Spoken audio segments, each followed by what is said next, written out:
Ladies and gentlemen, boys and girls, children of all ages, we are live! What's up, gentlemen? Yo, What's up? Here's a look at all the energy you got, man. I'm telling you. you Damn, can I just love flip it. it on. It's like a light switch, man. Yeah, man. I know. Beautiful. I get like a little bit hyped up right during that intro, and then just bang. Dude, Nice. it's good, man. It's Hell really yeah. good. My road dog impression. Well, fellas, we got a couple guests tonight. Yes, we do. Brandon, if you would like to tell people where they can find you on the internet, sir. Oh, well, on Facebook, it's just Brandon McGinley. And on Instagram, it's Chaos Within Studio. And I'm pretty sure that's all I got. I remember back in the day, it was like, yo, Twitter, Instagram, blah, blah, blah. Yeah. Yeah. Kick was Kick number. that was before you I could see look you. on Instagram. I used to love MySpace, but it got whacked pretty quick. Our second guest, Dante. Where can they find you on the internet, sir? What's up, y'all? Y'all can find me at bjj.wiki on Instagram. I think it's on Facebook too, probably TikTok. Just bjj.wiki. It's all over the internet. So, All right, sweet. jiu-jitsu. Nice. Now, you do a bunch of podcasts, Dante. Like, Yeah, it's all kind of ported back to that. But yeah, so you like horror is the horror podcast. Columpton Beer Club is our beer podcast. And That's awesome. what's the other one? Oh shit, Off the Mats, the main one. That's jiu-jitsu podcast. So yeah, but you go to bjj.wiki and you'll find them all there too. nice. So, what's everybody been up to this week? Work. Man. Dude, I'm trying to enjoy wrestling season starts in like 8 days. So not this Monday, but the next one. So I'm just trying to like enjoy my last week of not 17-hour days pretty much. But I'm excited for that. It'll be cool, man. It'll be fun. But it's just a busy time, and it goes from November to the middle of March, and it's nonstop. And then I come up for breath, and it's almost summertime, so it helps out, making that year go by a little bit quicker. Hell yeah. Doing all the Halloween shit with the kids, man. And it's something. It's every night here. It's like Halloween town where I live, dude. We got something every day. Yeah, see. I This miss is the only that, holiday I dude. give a shit about, dude. Honestly, like I get it. Like I like Christmas for the kids. I Yeah. like doing Christmas and making it fun for the kids. But like Halloween, I enjoy Halloween, and we have like basically like, it's between the 28th and the 31st. Like we have like some event every night here in town. It's cool. It's cool. Busy but fun, man. Word. Yeah, I mean, I missed that, man. When my kids were young, Halloween was so much fun, and I that's the main reason I liked it was for the kids. And then as soon as they outgrew it, I kind of was like, I don't give a shit about Halloween now. Yeah. But I definitely enjoyed that stuff more when they were younger and could have fun with it, But Yeah, my oldest, I mean, he's probably got about 4 or 5 more years that he'll be doing it, maybe. But then it's like I got the babies, and so I got like 15 more years of this. yeah, man. Oh yeah. Dante, we have terrible fucking mic like discipline. So jump in and kill us whenever you need to. Yeah. Now, I was actually about to jump in there about the Halloween stuff because that's Halloween's big for me. And my Yeah. daughter, she's 7, so now she's in it now. Oh yeah. Like, Oh, she's yeah. always been in it, but Right. now she's like, let's watch some scary movies. But like her ideal versus my ideal aren't the same, as my wife has told me. So, like, but we're into it. Like tonight, before even Phil got here, we went out driving in the neighborhood because I guess decorations for Halloween is a thing, like Christmas lights now, I guess. Mhm. So we're driving around looking at the That's decoration. cool, though, man.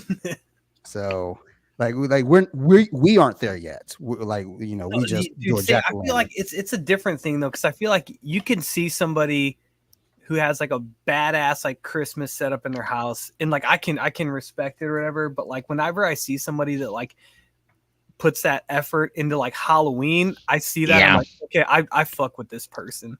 Yeah, You know what I mean? right. Like, I don't even know him, but I know that I fuck with this person. So I feel like it like says something about the house, you know? No, there's a guy around the corner from us that does this like he has like like the U-shaped drive-through or driveway. He does this thing with Christmas where you can drive through his driveway, and there's a display. Cool, I didn't know. My wife told me. She was like, "Yeah, he does it for Halloween now too." So good dude. we're gonna go check that out. Yeah, good they don't do that around here. They call the cops if you pull in someone's driveway. Oh my God. Man. You get shot here. Yeah, That's all right. Like, no joke. It's here. It's And most spots out here too. yeah. It's like a college town here, right? But it's kind of small but big, but still has like that super small town. Like we have like a main street, right? In Right. I live in. But yeah, it's just a ton of kids, young families here, and it's kind of perfect for the Halloween thing. So Dante, with your daughter, like, are you just like let her watch everything, or? So she's actually pretty good about what she won't watch, what she feels like she shouldn't watch. Because if it's up to me, I'm just putting shit on. Because I normally just put things on anyway, and I don't think about it. But she knows Chucky is out of the question for her because it's a doll, and she's got a lot of those. So she's like, that's a nope adventure right there. Yeah, she's right. like, fuck this. And then Five Nights at Freddy's just popped up on Peacock. Yeah, so we she watched saw that last night. Yeah. Like I'm gonna rewatch it because I was preoccupied like fucking around with the computer and everything. So I'm gonna try to watch it again. I feel like she can watch it, but she looked at it and was like, no, I'm not doing this. It's a lot of more. Like I think we're really pushing for that PG-13 rating, so it's a lot of like something gets really bad and then they cut away real quick. So. Oh yeah, they do that. But I think they could have went a little harder with it. So my wife and I go back and forth because she's like probably a little bit more conservative with what they watch than me. But growing up, I mean, I feel like we just were. I was the youngest of 6, so I think by the time I was coming up, my parents were just like. Take care of yourself. Whatever, man. So and it was it was the mid 90s, so it was like, you know, just a lot of unsupervised stuff. So I feel like I watched everything, man. And Tales from the Crypt, I feel like was a big thing. What's up, Scott? I think the most I forgot to say I let my kids watch the Wolfman, the Benicio del Toro one. Oh yeah. Like by the time it got to a point where I was like, oh shit, like is this too much? Like I like kind of looked at them and like neither of them were like seemed scared or anything like that. They were like both into it, so I was just like, all right, we'll just let it ride. And then my wife she got home from work, she gets home late and she was like, you're letting them watch this? And I was like, well, they've already seen half of it, you know. So the damage is done. Yeah, exactly. I was like, well, they already watched it, so you know, we just need to finish it. I've tried to make sure that Cal has like a well-rounded history of movies, man. Like he's watched all the classics with me, and can't get any worse. Right? he like so much that he's sick of them. Yeah. Yeah. I can't wait till they But it's funny because like the two of them, my oldest two, it's like they're a pair. Even though they're 2 years apart. So like Sonny's 9, Eli's 6, or Eli will be 7, so they're 3 years apart right now. But I'm like, even though they're not the same age, like they're just getting everything at the same time, you know. So I don't know. I don't think that shit makes people crazy or anything. Like I'm of the opinion that like I don't know. I think because we've like gone back and forth, even my wife and I, about like having the TV on or whatever. Because that was just like how my house always was growing up. TV was always on, and I'm like, I don't know, that shit just made me have a really big imagination. You know, like that's like the effect I got from that. Like I said, I don't think it makes anybody crazy. I think. Well, I think when we it's- did the horror through the decades earlier this year, well, we've been doing it all year, but we started in the 20s back in January. And I said this to my wife, I was like, I think we can get Sophie into watching, Dracula, the Wolfman, Frankenstein, because she's familiar with these characters, and those are all very tamed. But Yeah. like they're so tame that she did not give a damn. She was just like, yeah, Oh, really? I know Yeah. who these are. And I think the black and white kind of did it for her. She was like, yeah, fuck this. I get just make it. it seem so foreign, man. Yeah. So I don't know. At this point, we're just like, we let her kind of guide what horror she wants to see. She says she wants to get into some kind of more like not kiddie horror, but we watched Haunted Mansion, the new one. Yeah. She wanted all the lights out. And That's she was cool. shook. She was like, we're like, you want us to turn the lights on? She was like, no, keep the lights off. It's fine. But you could see she wasn't comfortable. So she's 7. So once she hits 10, I don't care. Yeah, and that's all on that. It's happening. Yeah, I wouldn't even have watched it for that Five Nights at Freddy's. It wasn't for my daughter. My daughter's like, "Yeah, Five Nights at Freddy's on. Come on, we gotta." I'm like, "What? I don't want to watch that." She said, "No, you're gonna watch it." So, Yeah, 'cause, like, I'm the kids that like if you were brought up on that when you were it's old enough now to where like those kids are probably I mean when I taught I was teaching like 3rd grade in 2015 and kids were into it. So those kids are it's not quite 10 years, so they're probably I don't know, they're like in high school. I don't know. My oldest is 21 and he was into that when he was little. So I mean yeah, so I feel like they're getting old, like those kids that grew up on that. So that movie's kind of perfect for them. I don't know. I thought it was. I don't know. It was cornball as shit, but I don't. Yeah, well, that's what I said before. I was like, it's not for me, but like I said, my kids they watch like YouTube videos about the lore. You know what I mean? So my boy does that too. Yeah, they like appreciated a bunch of shit that that went over my head. They're like, oh, that's this dude or this is this character. I'm like, oh hell yeah, good. Like good on you guys for picking it up and everything. I know we were watching it. My daughter kept saying, "Now tell me, will you ever go to Chuck E. Cheese and see him again?" And I was like, I didn't want to go to Chuck E. Cheese anyway. So okay. Yeah, it smells like no. Chuck E. Cheese is cool though. I can't back. Oh god, it does smell like feet in there. Yeah, you know how we're all talking about our kids. You know what I was thinking, Sam? Because like me and you talked about like the appropriateness of ages of like for what our kids to watch and shit. Yo, NECA's doing a Hammer Dracula. Oh, really? Oh, wow. Okay. Yeah. That's cool, man. They showed that before New York. So that might be kind of cool because your boys are at that age where that's fine. Mm-hmm. Yeah. Like there's nudity in only like one of them. And I can't remember which one it is. I think it's like see, my boy, they're at the age they'd be like, oh, gross, and like look. Yeah, my kid was too. But I think it was only like Dracula 80, 1972 or whatever. One of the last ones with Cushing. Yeah. Yeah, my kids would like look at, oh yuck, and then like later on they're like, hey, did you guys see boobies on that? Anyway, I never forget my wife got me when I let RJ watch the Dukes of Hazzard movie that they did with Johnny Knoxville and and there's a scene where the tit scene, and she found out when I was in the movie. She goes, "You let him watch that?" I was like, "Listen, he's gonna see breasts sometime in his life. This is. I love it. Yeah, come on. Let's not get too particular about that. Right? That's nothing with that movie. My kids are like, what are they hitting each other in the face with? The phone right, book? What's the right. phone book? Yeah, that was the thing. He didn't he didn't even flinch, dude. It was all the rest of the shit in the movie that he was reacting to. He was probably just uncomfortable, man. I don't know. I would be too with my dad.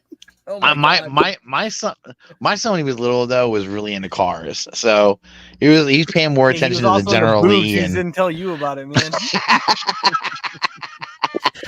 I don't know. Jessica Simpson was looking good in that movie, man. Yeah, she was Woo. hot, I man. forgot Yeah, she that was her was. in that movie. Man, that was a Absolutely. long time ago, boy. Oh I wow! saw Look that in at theaters this. for some reason, man. We got a fucking ad person on fucking Twitch. Sign Yeah, us man, up. tell him to hit me up, Give them your dude. social security number. Dude, All right. freaking Tyson Fury and Francis Ngannou fought today, and it was apparently a disaster. From what Yeah, like heard what about it. happened? It was a split decision, and Tyson Fury won. But I mean, people were saying like it was bullshit, and like Francis Ngannou dropped him at a point. I didn't see any of it. I just saw images of it. Oh, shit. Yeah, but see the way Tyson Fury fights, he lands punches that are like bullshit punches sometimes, but you get points for that shit. You still get points for that, you know. So you're gonna get.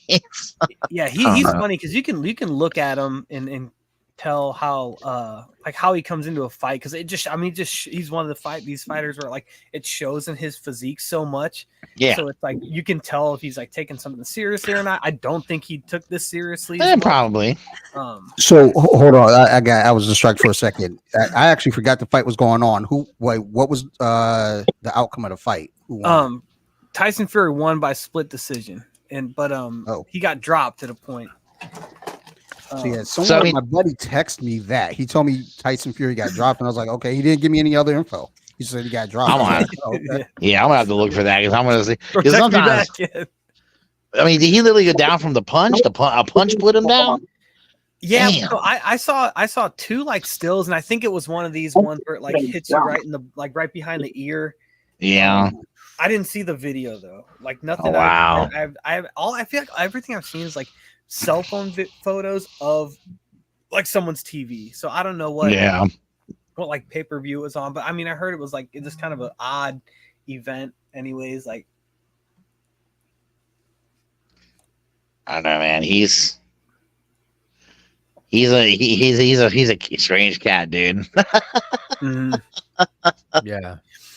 Yeah, and I guess freaking John Jones got hurt too this week. He like and they're not gonna let Stipe fight either.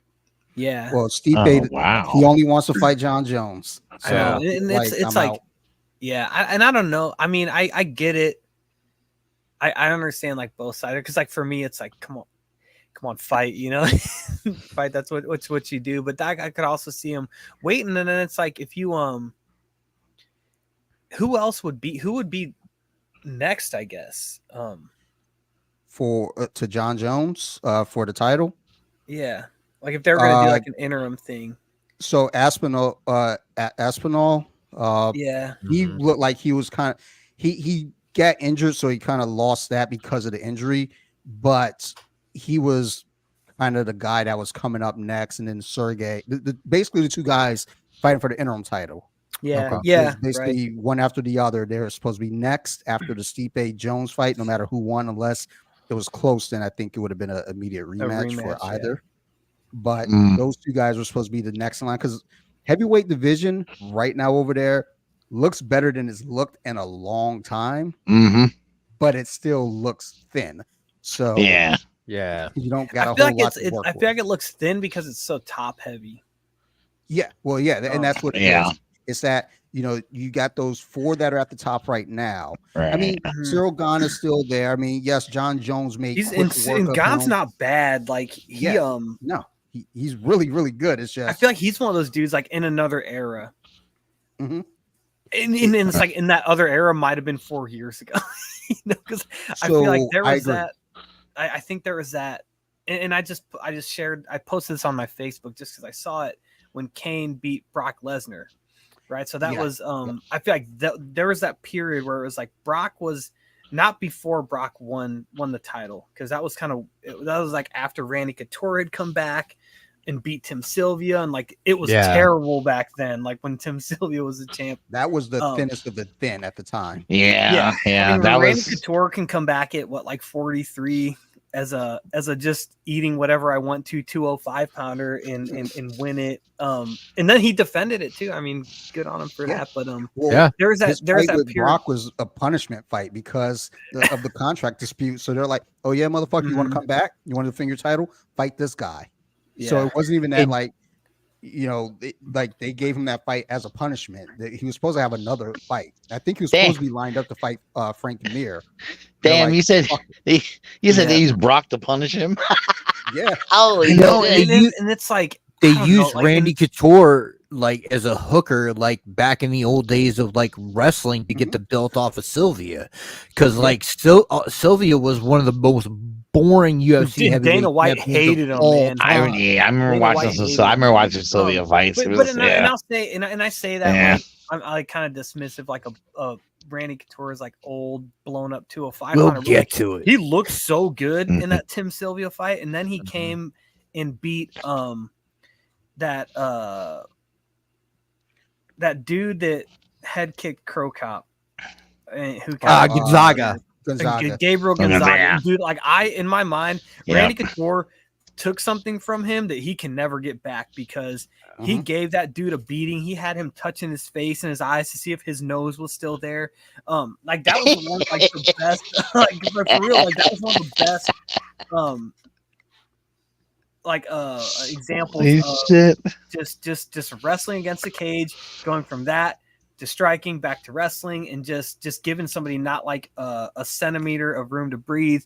And like every time he took him down, it was like forehead into the bridge of the nose. Like I think he broke him, dude, and like because that dude was scary. And up until that point, I feel like during that time too for the heavyweight division with Randy being kind of that guy that was going from 205 up to heavyweight. Right. It wasn't just that he was like that small fluid guy. He could mix it up. He could wrestle you. He could box you, and he was good at both of them. And heavyweight, it was either one or the other. It was like and then he also too was not even so much and Brock Lesnar kind of was this in a way, but like after that, getting into that what I consider being like one of the best eras where it's Kane, Junior Dos Santos, Stipe's kind of coming in at the end of like Shane Carwin, and he was even like on the big ramp, but like with Kane and Junior, like those two at the same time of like the 235, 240 pound heavyweight, who can move really well, isn't too big, but isn't undersized or anything. Like that to me was like, this is like when those two were trading titles, Kane and Junior Dos Santos. That's when to me, like, and I don't know if it's the best, I can't say that, but like was the most enjoyable for me because I love those two so much, man. Kane was one of my favorites to ever do it. And it was during the most that exciting at that time for sure. Yeah. And during that era, like Frank Mir was still something. He was, and he's because he was taking everybody's arms. And Alistair Overeem was in at that time too, and Fabricio Verdun came in later, but Nogueira, he kind of came in at the beginning of that. He came in, had a win over Tim Sylvia, and then he yeah, that was a good era. That was a really good era. when all those dudes finally came over from Pride, and like Overeem was he was Ubereem. Like that dude, man. I remember horse meat. Horse meat. I was gonna say, I remember him fighting Chuck Liddell at what Pride called middleweight, which was 205. Yeah. And just a skinny little, this a tall and he was like well muscled and everything, but like he was like just long and lean. And then he wouldn't have been. It would have been after Pride. Dream, I think it was. Yeah, he went to Dream in Japan, and then Strike Force. Dream and then Strike Force. I saw him in he was in St. Louis. I forgot who he beat, but I think he was kind of mixing in with some K1 in there as well, because he was a K1 champ, the Strike Force champ, and then UFC bought Strike Force, and that there was some dispute over his contract because he wanted to still do K1, Yeah, And they're like, no, you're either fighting for us yeah, or dude, it's none. funny because at that point the UFC was having none of that, man. They Yeah. did some of the cross promotion stuff, like that's why Chuck Liddell could fight in Pride, or why he did fight in Pride for a little bit. But yeah, but it's funny now. I mean, now they kind of lend their guys out to a point if they think there's money to be made, I guess. But yeah, that Tyler said in the chat, look, Kane did have his own lug shoe. Yeah, I remember that now that he mentioned it, but fuck. That's funny, man. Yeah, this memory hole. My favorite fighter of all time got real screwed because he was built exactly like me, and that was Hank Jeff Abbott? Monson. Oh, okay. Monson. No, Jeff Monson. Monson. He was. Oh! Yeah, he fought and lost to Tim Sylvia in that dark time, man. Jeff the Snowman Monson. Yeah, I remember him. He had like a hammer and sickle tattoo on him, and was like would walk out to John Lennon and stuff. Oh, that's the dude who was like the doughy guy. I know you're talking about now. No, he was All right. No, dude, he was look at ripped. pictures of him, dude. Oh, I must be all right. Yeah, I must have somebody problem was- different then. I must be thinking about somebody different. The problem with If I ain't Jeff the same Monson guy, was then he there's was my height. He was Yeah. like 5'8" He or was something. 5'9". Nah, Yeah. the guy I'm thinking about was bigger than 5'9". He was bigger than that, but he was just doughy. He Kane didn't might look have like he had a been build 5'9" on him at all. But Kane was smaller, but I don't think he was quite that little. I must be thinking about somebody else then, because you don't think about it was like, He had, I think he ended up, shit. Because yeah, I think the last time I saw him fight in the UFC was probably in like 2006 or 7. He went to one of them ones and he fought Fedor. Oh, that sucks because that would have been the time when Fedor was really good, and they were just looking for people to. Well, Man, I think it was that M1. I think he fought Fedor in Russia. M1, yeah, okay, yeah, Yeah. okay, That I was remember that. Fedor's promotion. Like he had to deal with them, so that's why he didn't get the UFC contract because he wanted to cross promote with M1. And they're like, "Fuck you." And they were like, "No," because that was like so crooked. Which is just probably unsurprising. M1, yeah, there's that, and there's that other one. There's that Affliction promotion. You remember that? Yep. Yeah. And I think I they had, remember like a couple of events. Yeah, Fedor fought Andrei Arlovsky there, and Arlovsky was winning that fight until he jumped. until he wasn't. Yeah, until he jumped up in the air and just. I don't know what he was doing. He looked so good, and that was Fedor's like invincibility era, which I guess I mean came until he wound up in Bellator and got beat a few times. Well, now in Strike Force, Verdum caught him in that triangle. Yeah, And that was then, his first. Dan That was the Henderson. first one. Yeah, that was the first one. I remember that fight was on that night. We were out at the bar, and in my mind, I was like, what would it cost? Like, what would you make? Placing a small bet on Verdum, like nothing major. And it's like, funny because like it's like at that point, even I feel like Verdum had been around for a while, and then yeah, he didn't have. He was a seasoned veteran.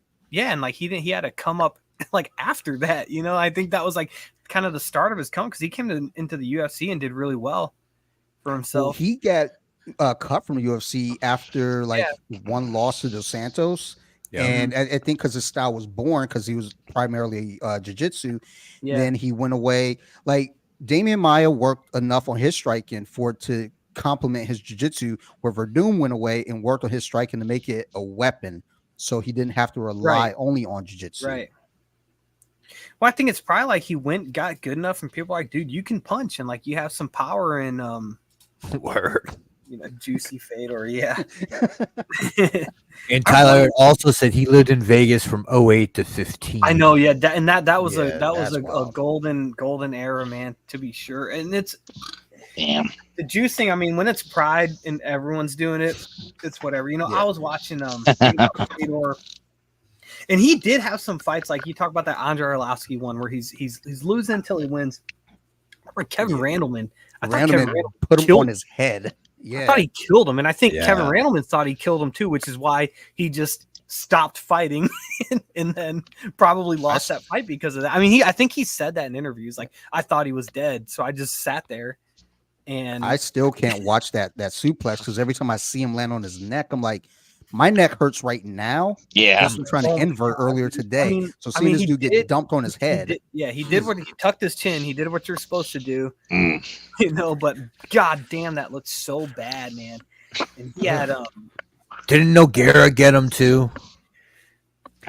Like Noguera, Fedor? not But like it was like I'm not- Noguera spiked him too. I thought. Yeah, he's probably like they had some wars, but Noguera had. I want to say it was the first fights Mhm. that he had him and he spiked him as well. But it's Fedor. He's just walking through people. He's good. Like I think like, he just stays really calm Mhm. in fights, which I think it's just like that's like a part of just being really experienced. But I think it's just part of like also when you whoever you're practicing with, like if they're like I feel like if they're bringing it, like if you have good practice partners who push you and Yep. kind of like put you in the fire in that moment or like in that like the practice environment. Yeah. If you got people who really push you there, I think that helps because then when you're in it and in the big stage and you're able to like okay kind of tune out the crowd or whatever, or maybe you feed on that, I don't know, but just to be like okay I've been here before, I've been in these positions. When GSP got knocked out by Matt Serra, that was Mhm. one thing he said. He had the big issue for him was he hadn't been there before. So when he got rocked, he tried to get back up, and he wasn't there yet. So he continued to just kind of stumble and just got fucked. Yeah, he Versus- looked like a goofball. I mean, just he looked like he was on ice with no skates Yeah, he was. But when he fought Carlos Condit, who caught him with a head kick on. Mm-hmm. and rocked him, he took that experience. He was like, he backed up, he got his bearing, he defended himself, and then he came back and won the fight. Even though I'm a Carlos Condit fan, and yes, GSP won the fight, and I love GSP too, but I wanted Carlos to have that belt. That was the most one of the most disappointing nights like as a fight fan because same thing, I love Carlos Condit, but I also love GSP, but I just wanted to, but he had it right, so I wanted Carlos Condit to get that because I had watched him. I mean, he came on my radar just WEC, and I was like, I like this dude. He's a killer, Yep. Skinny That was his little, nickname, the natural born killer. skinny little Mexican dude. Yeah, I was like, he's a killer, man. I love it. He actually popped up on BJJ Wiki. I guess he liked some of my posts, which I no freaked shit. out because I was like, "Holy shit!" Like, Dude, how do you get you a lot know? of people over there, man. I'll see them on because I follow it. Like it's like the people that I follow, I can see when they like that stuff, man. So that's really cool. I get a lot of trolls, but when I get someone like Carlos Condit or what's his name, Sean Patrick Flannery, Yeah, he actually follows me and like he reposted from me the other day. I was like, oh That's awesome, shit! man. And then it turns out he's a 4th degree black belt, runs a school and everything. I was Dude, like, yeah, oh, it's funny, man. that makes sense. How many people like or do that is just like a like a workout or maybe more than that because I feel like if you do jiu-jitsu you got to have something about you. It's like I just don't want to. I think there is like that part of like I need to like test myself in a way that other people, because it's the same thing with wrestlers too. It's like it's not just enough to like work. Just- You can take, and I don't mean this to knock boxing, but like you could take like one of those kickboxing classes, right? But I feel like with jiu-jitsu, like it is that one-on-one like that's it. Jiu-jitsu makes you voluntarily put yourself in practice in powerless situations. Yes. Yeah, man. It is such a different mind thing than anything else I've ever done. It's also like really practical, I mean, because you could be like, this could keep me from getting my ass whooped, in some way. That's what I always say to people when they talk about how jiu-jitsu won't work in the street. It's like, well, yeah, I'm not gonna go for a fucking omoplata in the street, dude. Relax. But Right, what right, it does yeah. give you is it gives you the understanding of distance control and Sure. just knowing not to be on the bottom. I mean, we Right. get wrestlers that come in and wrestlers will fuck most of us up initially. Like once we realize, oh wait, this dude's a wrestler and he's got the top pressure. Okay, we've got something for this because again, we work on controlling that distance and keeping you away, and then looking for openings. But that's just the thing. It's like all of it, all grappling, it's all universal. It's all going to save you. And a lot of grappling is about kind of being in shitty positions and kind of punishments. to get yourself out of it and getting used to being tortured. Like, I don't know. I fucking pay to go get my ass whipped and choked constantly by grown men. And then I come out of that shit like smiling like, man, that was good. Except for today, I got this fucking brace on. I got a busted shoulder. No, man, yeah. But I mean, it's like I've been in I feel like every like physical confrontation, like the last few, you know, obviously it's been a long time. I got 4 kids, you know, I got a job. I'm not like out in the streets beating up knuckles, but like when I was in college, I bartended and we'd have to throw people out here and there. I feel like a lot of the shit that I did was like a lot of it was from wrestling, but then like a lot of it was guillotine chokes all day, you know, and just they're available.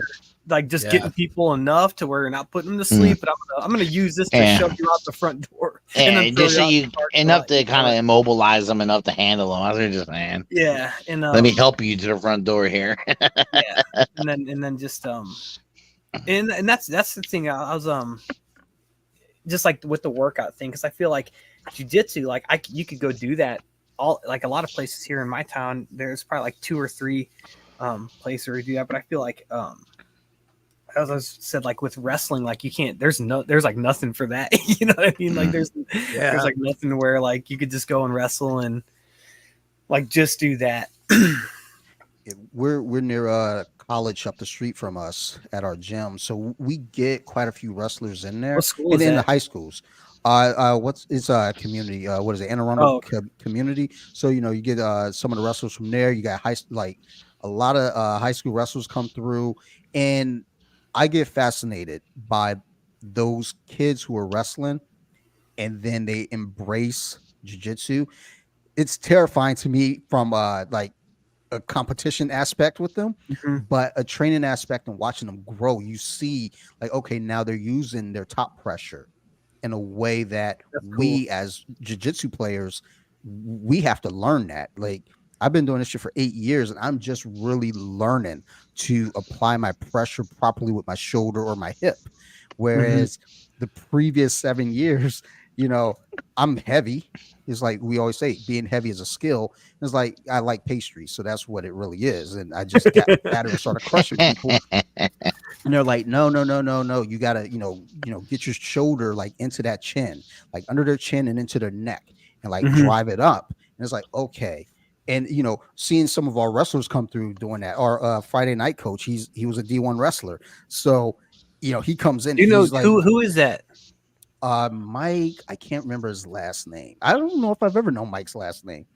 Hold on, let me see if I can pull it up. But I just call him Coach Mike. You don't have to do it now. But if you think about it, shoot it, because I play like super close, so close of attention to it, man. I might know the name.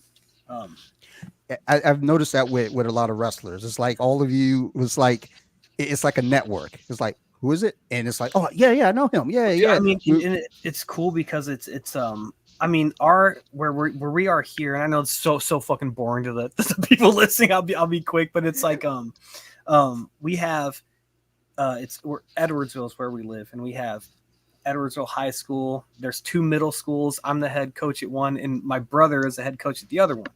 And then we have the Edwardsville Wrestling Club, and it's ages 5 through middle school, and then past that they're at the high school, and it's like it's all like the same like philosophy of technique and everything. And our like the head coach who comes up with this is Pat McNamara. He went to Michigan State. He was a 3-time All-American, Big Ten champ. Like, so it's like, holy shit, man, we get you know, this level of technique, and he's like working with my kids, and I'm like, holy shit, I'm so fucking lucky, man. And it's like lucky to the point where like they go to practice, I don't even go, because I know that they have like this level of coaching, and with my kids too, like I could tell them right now everything they need to know to do well, be successful, but it's like I'm just gonna wait till they're ready, and then when they are, because I do want them to come along and like it on their own, all that shit. But yeah, I'll shut up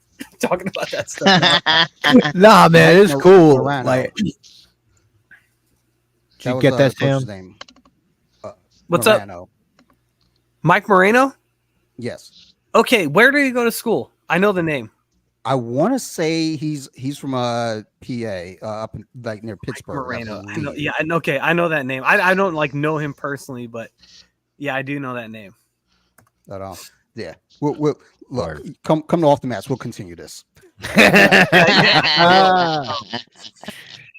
Yeah. Iowa State. I Iowa think it might be Iowa Oh. State. But I'm not. I'm Yeah. So why don't we get into yeah. the main meat of the show this week? A few years ago, we did kind of like a deep dive episode. There was a two-parter on Michael Myers. This time we're going to do one on Freddy Krueger. We're doing the original 7 films, just going to go through them, talk about them a little bit. And I got a few discussion topics to sprinkle in there. It should be just fun and everything. After we get through that, what I'm going to do is we're going to do a random giveaway for the prints that Brandon was so kind to donate and freaking draw for us. You want me to show them to Yeah. you before we start? Hell yeah, man. Well, yeah, man. Why don't we go ahead and do that? Because I'm lame and my phone isn't charged up like it should be, so I want to make sure I show them to you before I accidentally bow out. All right, so All right, hold on. Let me figure this out again. Haha, there we go. what up? All right, so since Freddie won the poll, here let's set that down. All right, okay. Oh, that's dope, dude.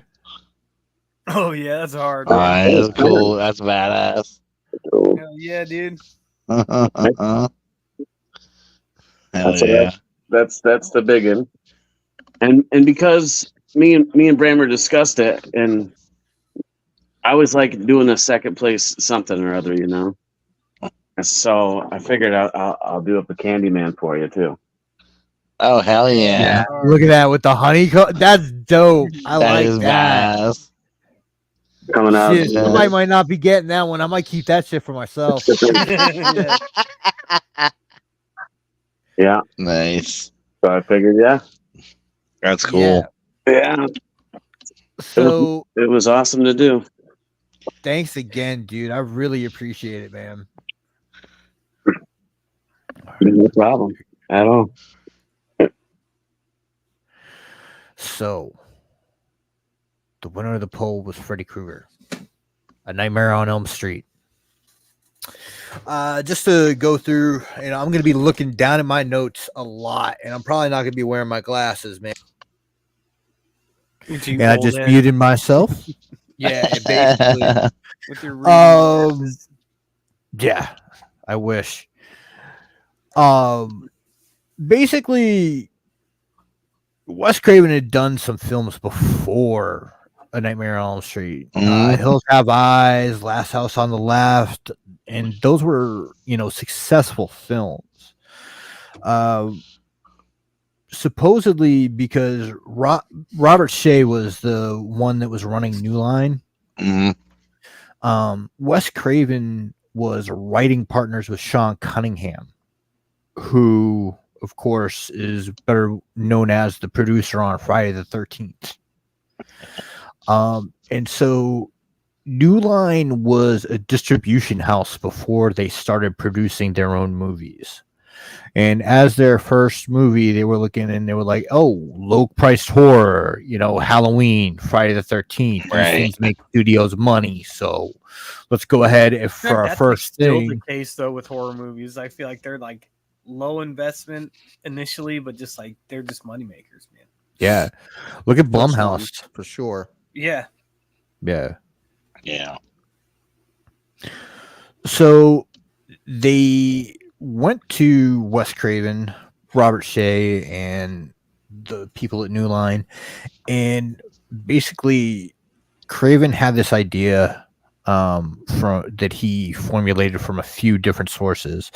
Like there was a story going on at the time where there were Asian men dying. Specifically, I was looking while I was watching the documentary Never Sleep Again. That's where a lot of this is information is taken from, that and the IMDb pages from the movies.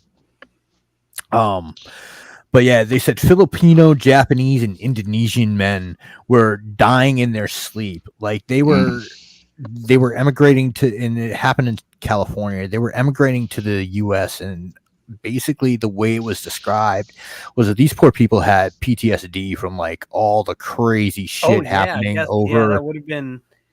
I mean, probably like during World War II and then after, which I'm sure was just yeah, Japanese treated those people terribly, man. Like if you were like Filipino and Indonesian, man. So yeah, they like the one story was this kid, like his father was a doctor, and like this kid just wouldn't sleep, and so finally the doctor started giving him sleeping pills and all this stuff, and so it still took a while, and so finally the doctor dad watched this kid take these pills, and the kid fell asleep. They carried him up to his room, and a couple hours later this kid was screaming and like thrashing on the bed and just fucking died. And it wasn't like, oh shit, who dropped? Oh, Brandon dropped. Brandon. It was his phone. Okay. Whoo! I was like, what the hell happened? But he died. No. Yeah, I'm fucking talking about people dying, and Brandon goes bang. I know. But yeah, they went into the dude's room. They found all the sleeping pills like in his mattress. They found a Mr. Coffee maker in his closet, like hooked up with like a stealth extension cord and shit. It was just like crazy, and that was just like one of the stories that he was basing it on. Then also as a kid, he had some like incident. Craven says he said at different times in different interviews he couldn't remember if it had actually happened or not. But what he saw was like he was looking out of his room and he saw like some guy that he described as a bum like walking down his street and checking doors and stuff, and he got to his house and Craven checked the peephole and the guy was there, and he ran away from the door and went back and the guy was still there leering at him. And then so he says he based Freddy's like appearance off this guy. Okay. Yeah, and supposedly the guy was horribly burned and everything. The special effects guys actually based Freddy's appearance off of actual like burn victims at the UCLA Medical Center also. Mm-hmm.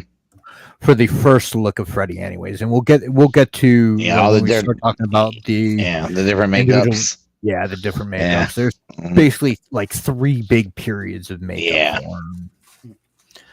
Also, Elm Street, interesting. The reason why that was chosen is the name for the street is basically it came on later in marketing. Every town has an Elm Street. Right.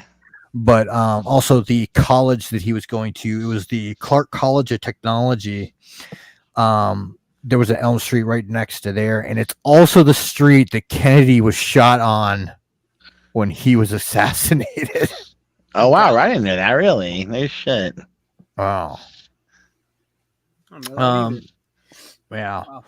So the script went around Hollywood for about 3 years before it landed at New Line. Yeah. So that's some basic history on that before the movie. For the first one, we had Rod. He was played by an actor named supposedly Nick Corey. This was interesting. Rod was the character that was in the they arrested for Tina's death, right? Mm-hmm. Well, this guy was pretending to be Italian when he was Spanish, and his name is Sue Garcia now. Well, that was his name all the time, but he was just credited as an Italian man. Johnny Depp's first movie. Yep. Like this, another thing, like just thinking, this movie had so many iconic kills, like in so many different iconic effects that like they don't get credit for, because like the arm effect in the fucking alleyway where Yeah. Freddy's arms are stretched. Like Yeah. it's two guys with fishing poles holding the arms up, but like it's such an iconic visual. It is. It's really cool. They were saying that for the role of Glenn, which again went to Johnny Depp, they were considering Charlie Sheen. Charlie Sheen wanted like $3,000 a week, and that was just a little bit too much. Right.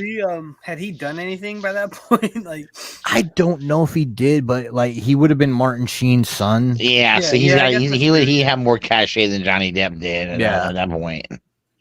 Yeah. Johnny Depp was a relative unknown at that point, right? Yeah. Yeah. I think 21 Jump Street came after that. Yeah. Pretty sure it did.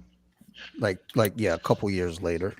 And then like you don't even really see him in feature films that much either up until like Edward Scissorhands, Gilbert and that's Grape. 90. Right.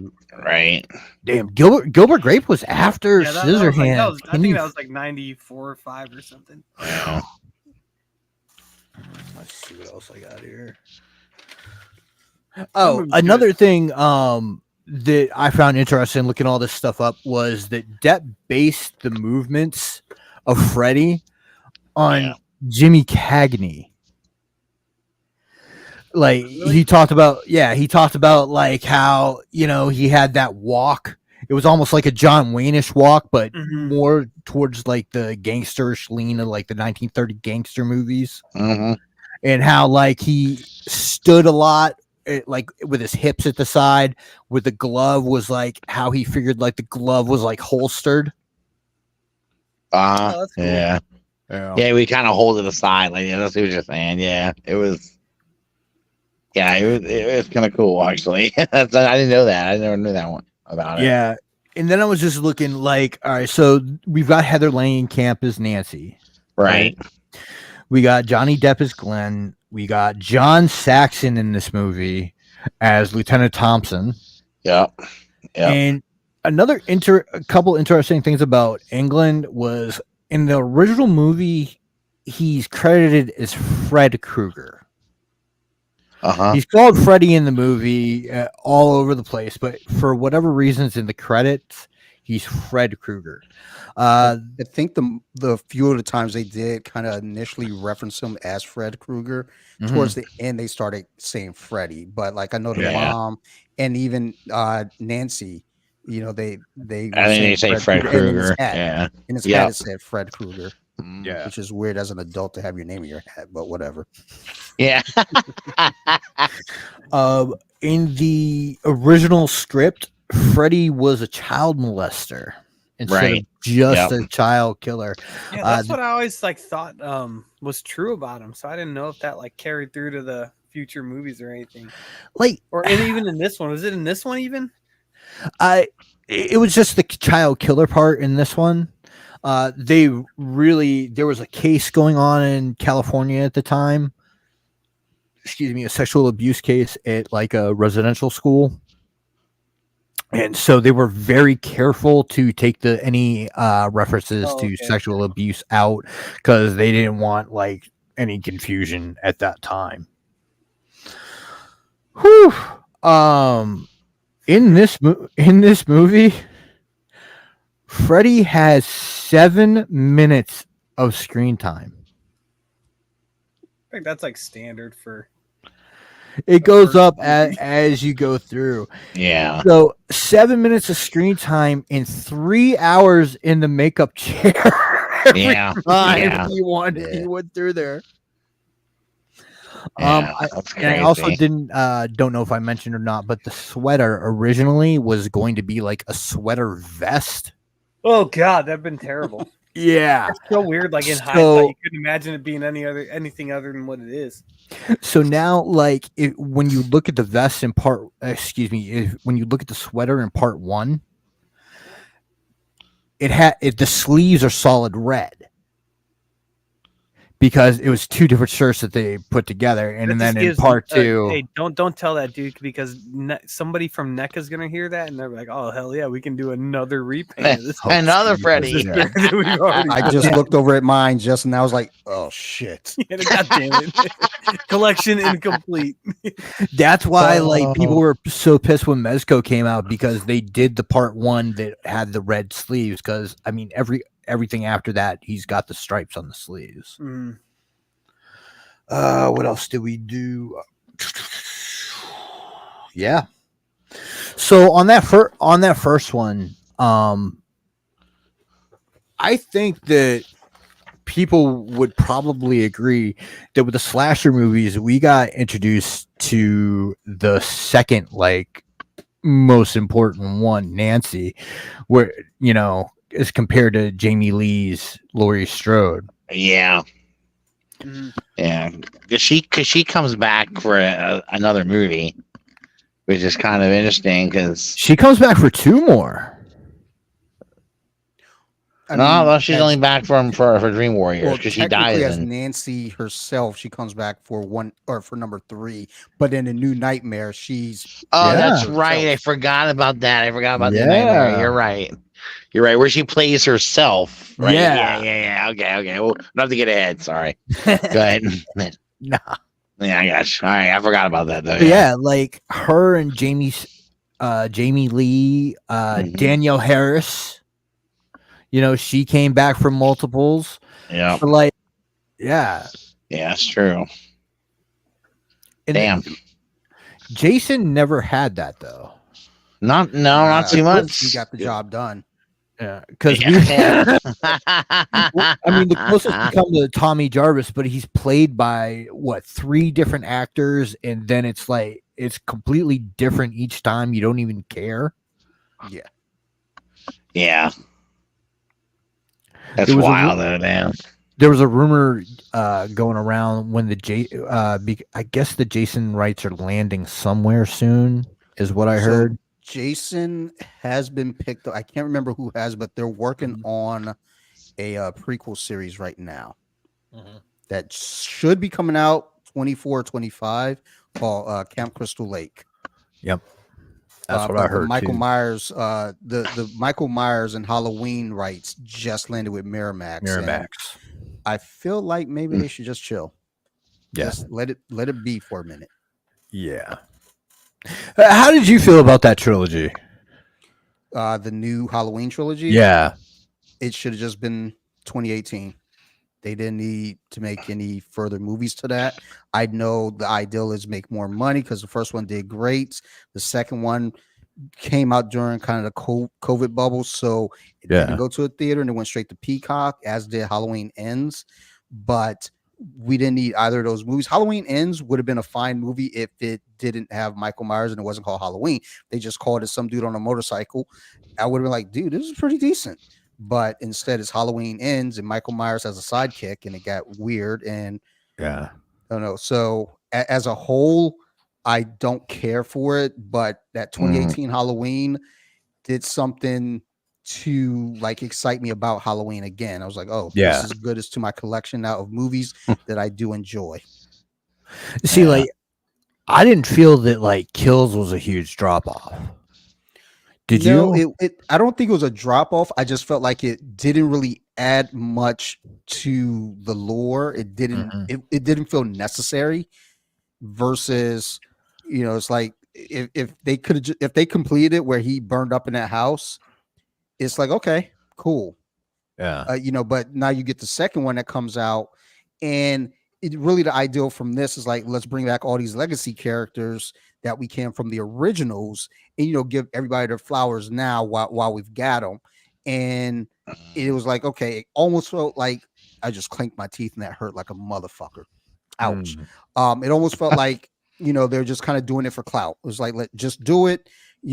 Like legacy characters will bring people back in to see it because they want to see what they're up to now. And it's like, maybe, but you still got to have a story that's, to support it.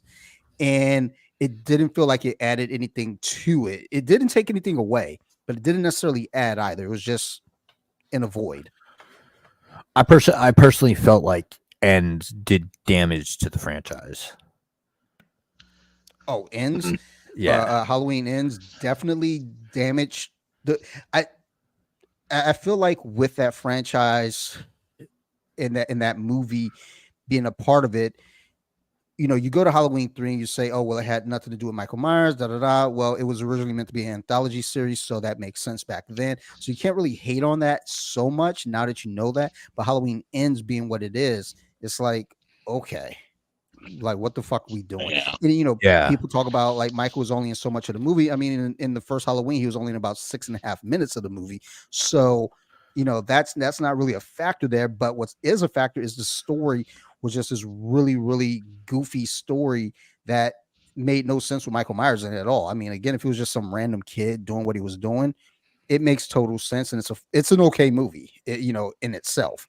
But Halloween Ends actually set that movie back probably fucking 15 years, which is why I Yeah. think Miramax needs to chill. And like Probably.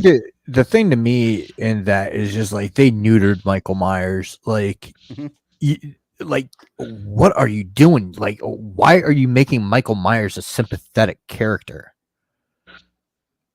Like, Ugh. That's the worst thing you can do to a horror, to like a horror character, is make him sympathetic, make him sympathetic in any way, because like they've got to be like a scary ass psychopathic motherfucker, you know, that Dude, that has no I think that's defy explanation.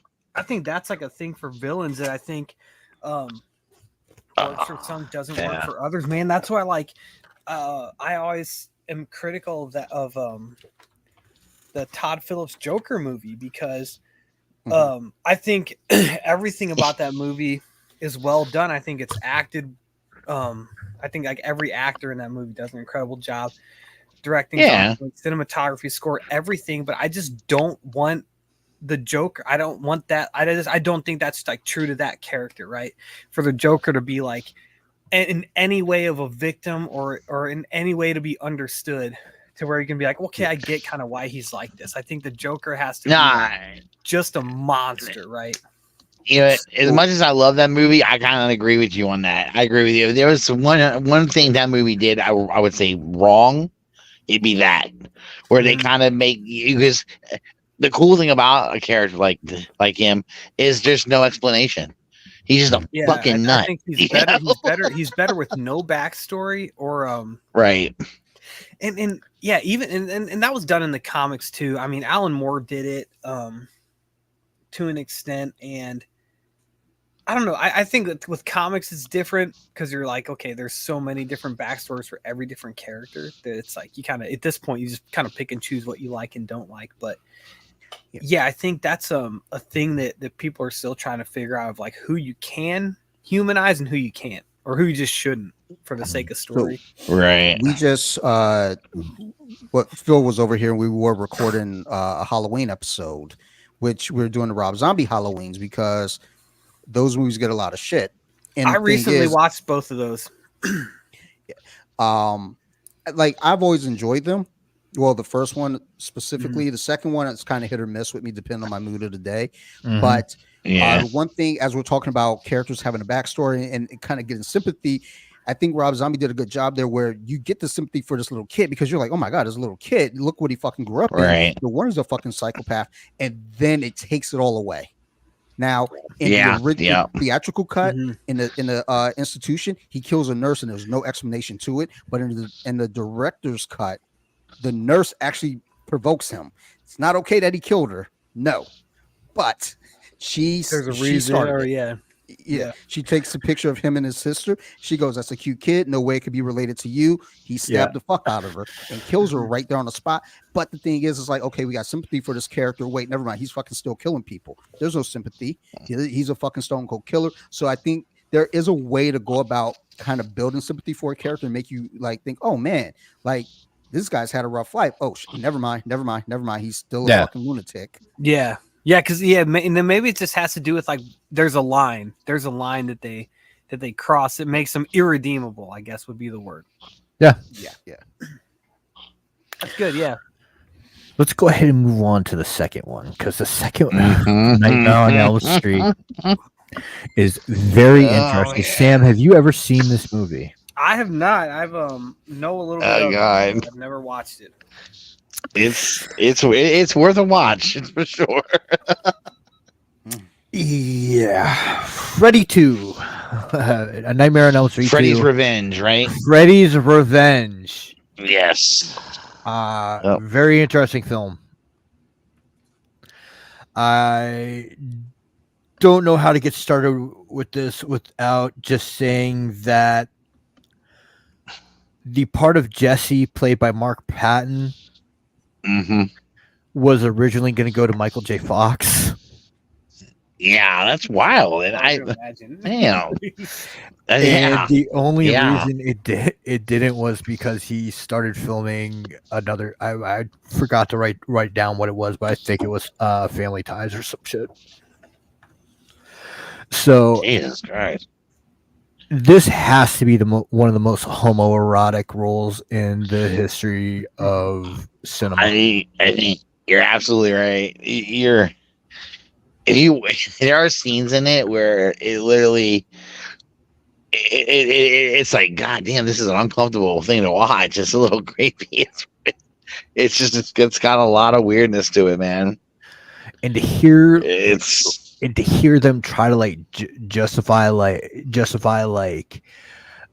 okay, cool. If there's homosexual overtones, whatever, okay, cool. I don't care.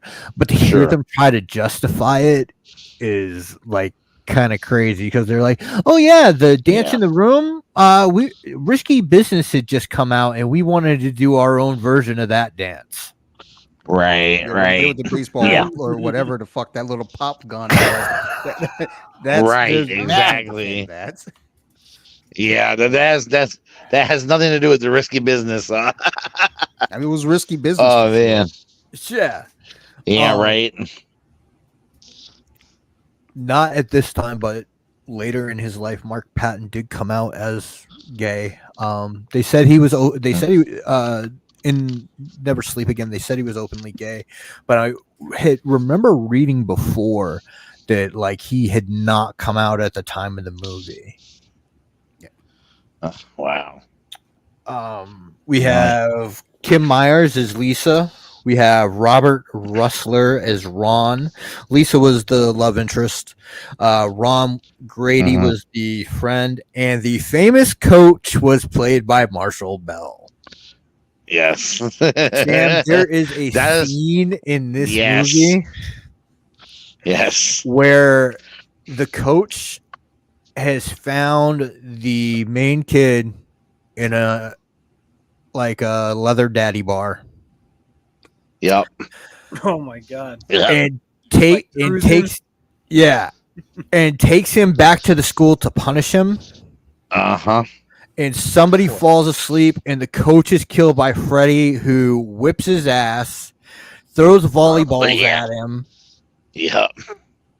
And basically scalds him with fucking water from the shower. Oh yeah, man. All while doing butt ass naked. He wrecks them. Oh man, I don't know. It's the fact that they say, when they talk about this movie in Never Sleep Again and in other documentaries, they're like, well, yeah, we didn't see any gay, undertones at all. Right. It's like, come the fuck on, dude. I was fucking 12 when I saw this shit, and I knew right out the gate. I was like, seems a little gay. Like, it's okay if it is, but that just it's odd. Like, it seems odd that they're going this direction with Freddy. But there's so much to this movie that, and it's like when you look at a picture. The first time it's like, oh, that looks odd. Then you look at it again, it's like, that's odd too. And it gets weirder and weirder each time you look at it. That's how this movie is. Each time I watch it, absolutely. Yep. It's just weirder and weirder. And again, I'm not saying that being gay is weird. No. Right. What I'm saying is this movie is weird. Right, because of the way it portrays gay people. Yeah, they present it in such a bizarre way that feels like, okay, like, because it kind of leaves that ambiguous, like, ambiguity. That's a school word. Like out there where it's like, well, is he gay or is he not? And then he's about to have sex with the Yeah. girl. It gets weird. And it's Right. like, and then he runs to his buddy, in his room, and his buddy even says, "Wait a minute." It's like I think he says, Yeah. I need to sleep. And it was like, wait a minute. So the girl's trying to have sex with you. You want to sleep with me? Yeah. Right? But Yeah. he wasn't Yeah. saying that way. But that's the dialogue. I don't know, Mhm. man. There is a wild scene where I'm at the pool part, the pool, around the party, the pool scene, and everything. It's. I don't know. Yeah. It's got some crazy ass. Yeah, we'll get to that scene in a minute. But what I did want to Yeah. ask also, because I got Dante here, is Robert Mhm. Englund said he was aware of the subtext the entire time of filming. See, that lets you know. I'm thinking, like, if Robert Englund knows, I think other people know too. Well, I feel like again, the producers and directors saying they weren't aware. It's kind of a cop out. I think like granted, Robert Englund is seeing it from a different perspective, being Yeah. Freddy being the protagonist, Yeah. or antagonist, Sure. not protagonist, but being the antagonist. So he's probably looking at it and acting it in a certain way where he's like, well, this is more than likely what this is. Meanwhile, and I'm sure the guy who played Jesse probably saw that as well. But even he was like, it didn't seem odd at all. It seemed, okay. Yeah. But everyone's seeing it from a different light, and you got your directors and producers saying, and they're probably trying to save their ass. So they're like, oh no, it was fine considering the time. They're probably still sticking with that story. No, we just made a movie. Whereas Right. now you can come out and say, well, yeah, I mean, we kind of lean that way because this character, we wanted to do something different. So yeah, that's how I see it. Yeah. You're probably right. I mean, and maybe they here's a maybe they knew exactly what they were doing, but they didn't want to come clean about that. Yeah. At the time, especially, Remember, stuck with that story. Right. We have to remember during the 80s, that shit was taboo as shit too.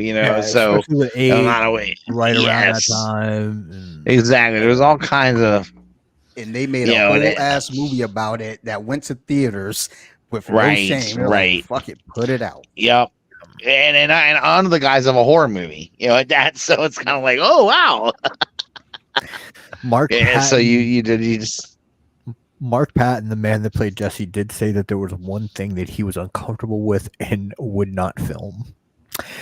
And basically, it was Robert Englund putting Freddy's glove in his mouth like this. I was like, yeah, buddy, I would have refused to do that too. Yeah, really. But hey, Really? at least we know bro has a limit. Yeah, exactly. I wonder with that though, because you hear in other movies that those claws were real. So there had to be a wood plank in order to protect one character from getting stabbed. I think in the fourth one, the one young lady, she still had kind of the indents from the claws. So I feel like even him saying he wouldn't do that was more on a safety point versus like, oh, that's a little gay. Yeah, that too. Yeah, you're right. So fuck that. I was trying to give homie the benefit of the doubt, but that makes sense. No thin, yeah, no thin piece of metal in my fucking mouth, man. Something like he was like, I do it, but I feel like you might cut my lip off. But if it weren't for that, I'm down. Yeah, safety first. Oh man. Another crazy thing about this movie was Robert Shade, the producer at New Line, and I really do suggest this documentary, Never Sleep Again. Streaming on Tubi. Yeah. It's on YouTube too if you can find it. Yeah. But if you watch this, every single person involved talks about how cheap Robert Shea was in trying to get these movies done. And I guess like the height of it was in this one, the second one, where he tried to recast Robert Englund with a stunt man for about 2 weeks and then had to go back and crawl into Robert Englund to get him back as Freddy. Unreal. Well, traditionally, I didn't know about that. That's no shot. Oh man. most That's the killers in fun. horror films were stuntmen because they're the Mhm. silent guys. They didn't Yeah. have lines. Yeah, So you Yeah. go here, you need an actual actor to deliver lines. Yeah. right. I mean, and that is something about this series is Freddy talks. Mhm. Before he does. Freddy, your teenage babysitter killers all were pretty much silent. Mm-hmm. Yeah, because Like- even in the first one, he talked. Not Yeah. as much, but he did. He had some dialogue.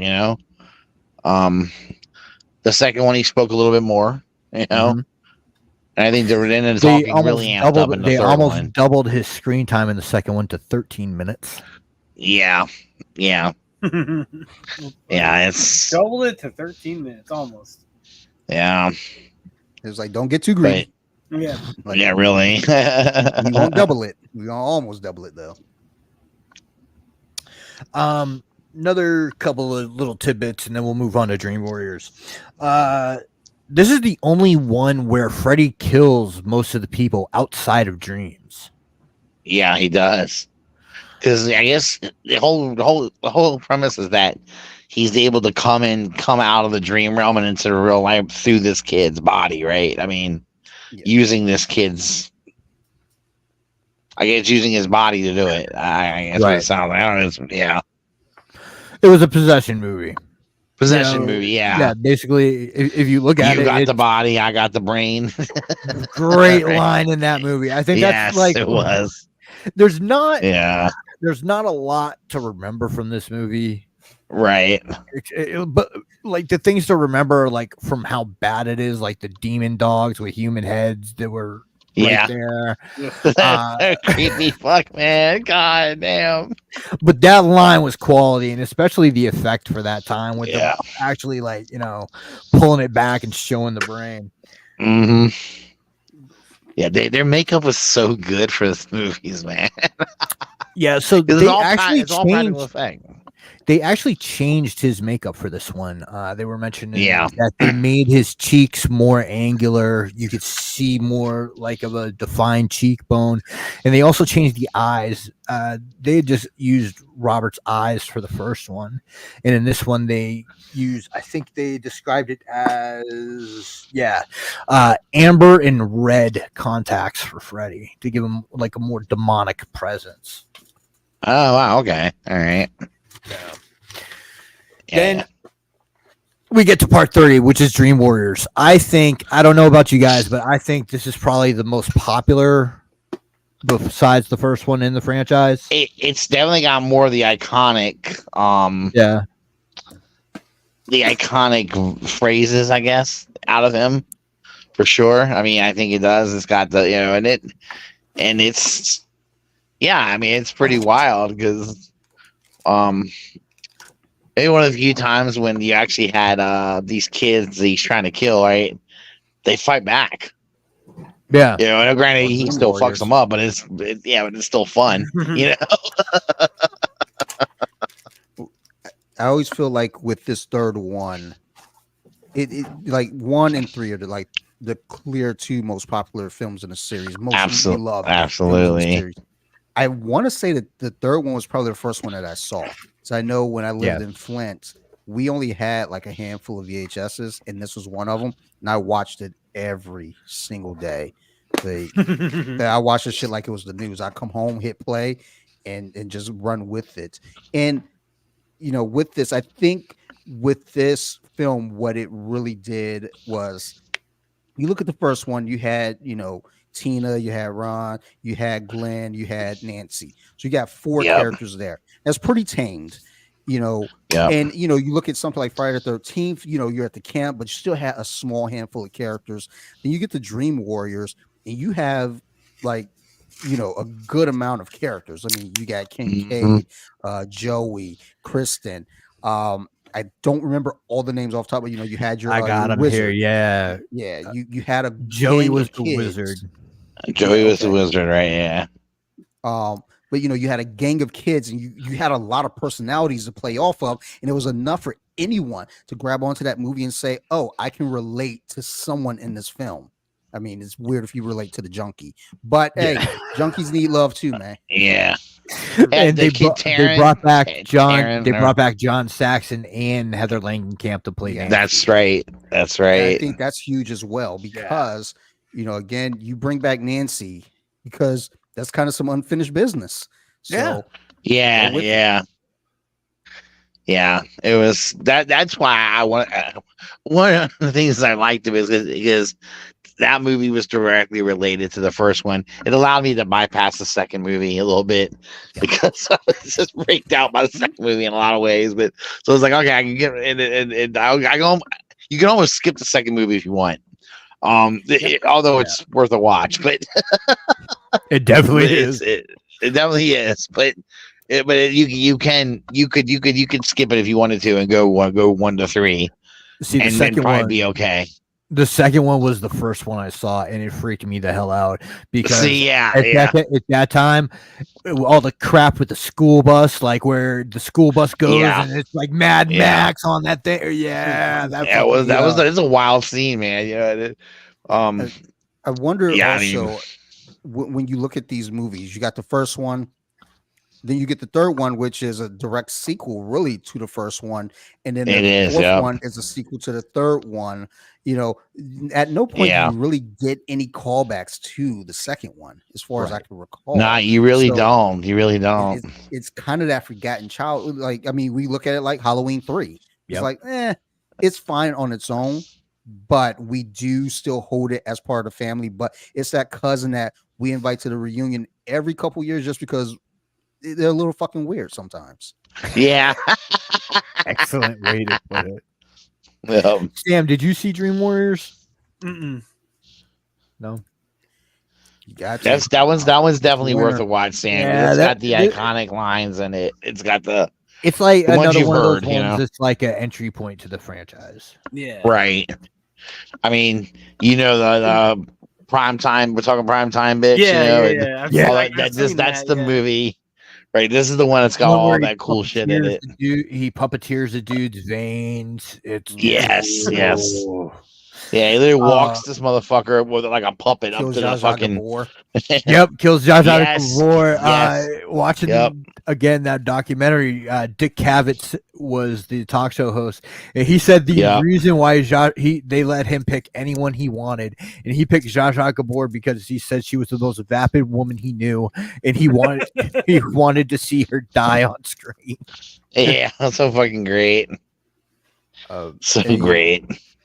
Like there's so much good from this movie. I mean, you also got young stars in this film that you got Lawrence Fishburne, you got Patricia Arquette, I mean, and you got John Saxon coming back, Heather Langenkamp. So you had like faces here where it's like later on you end up catching on. It's like, oh, wait a minute, she was in Nightmare on Elm Street, or you see Lawrence Fishburne and Boys in the Hood. It's like, oh shit.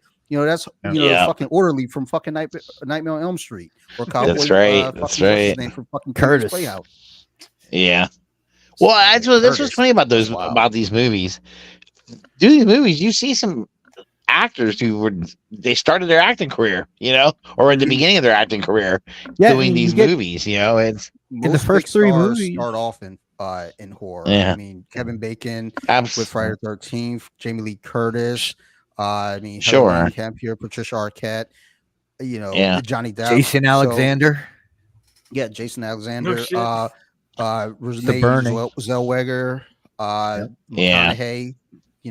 Everyone starts off mostly in horror movies because in the beginning it is it's a cheap film and it's a good way to get some screen exposure without having to do a whole lot of heavy lifting. Absolutely, yeah. And maybe when actors are first starting out, they're not really doing it they want to make some money, but it's not really the money, it's the exposure. I think, you want to get your name out there. Even J-Lo was kind of on that cusp because she did Anaconda. Oh, and Selena kind of at true. the same time. So it's always kind of this question of which came first. And I think they both were released like 3 weeks apart. With Selena, I know Anaconda was something in 97. Yeah. Yep. They're both 97. I think like one was in I April. watched And one that was in recently. May. That's a odd movie, man.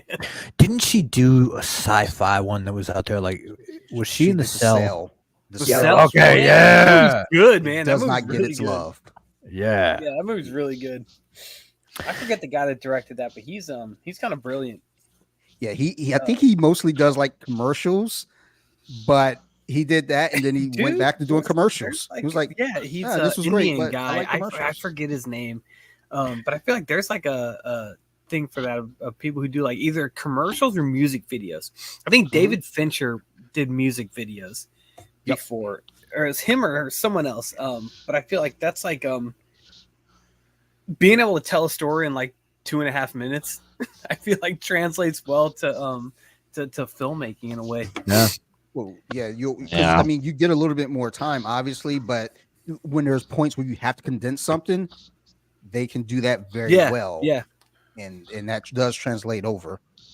And then also like lends itself to being able to communicate strongly through visuals, right? Mm-hmm. Yep. I think, Yep. Yeah. The guy whoever did the cell, and I can't remember his name, can't- but he is really strong visuals.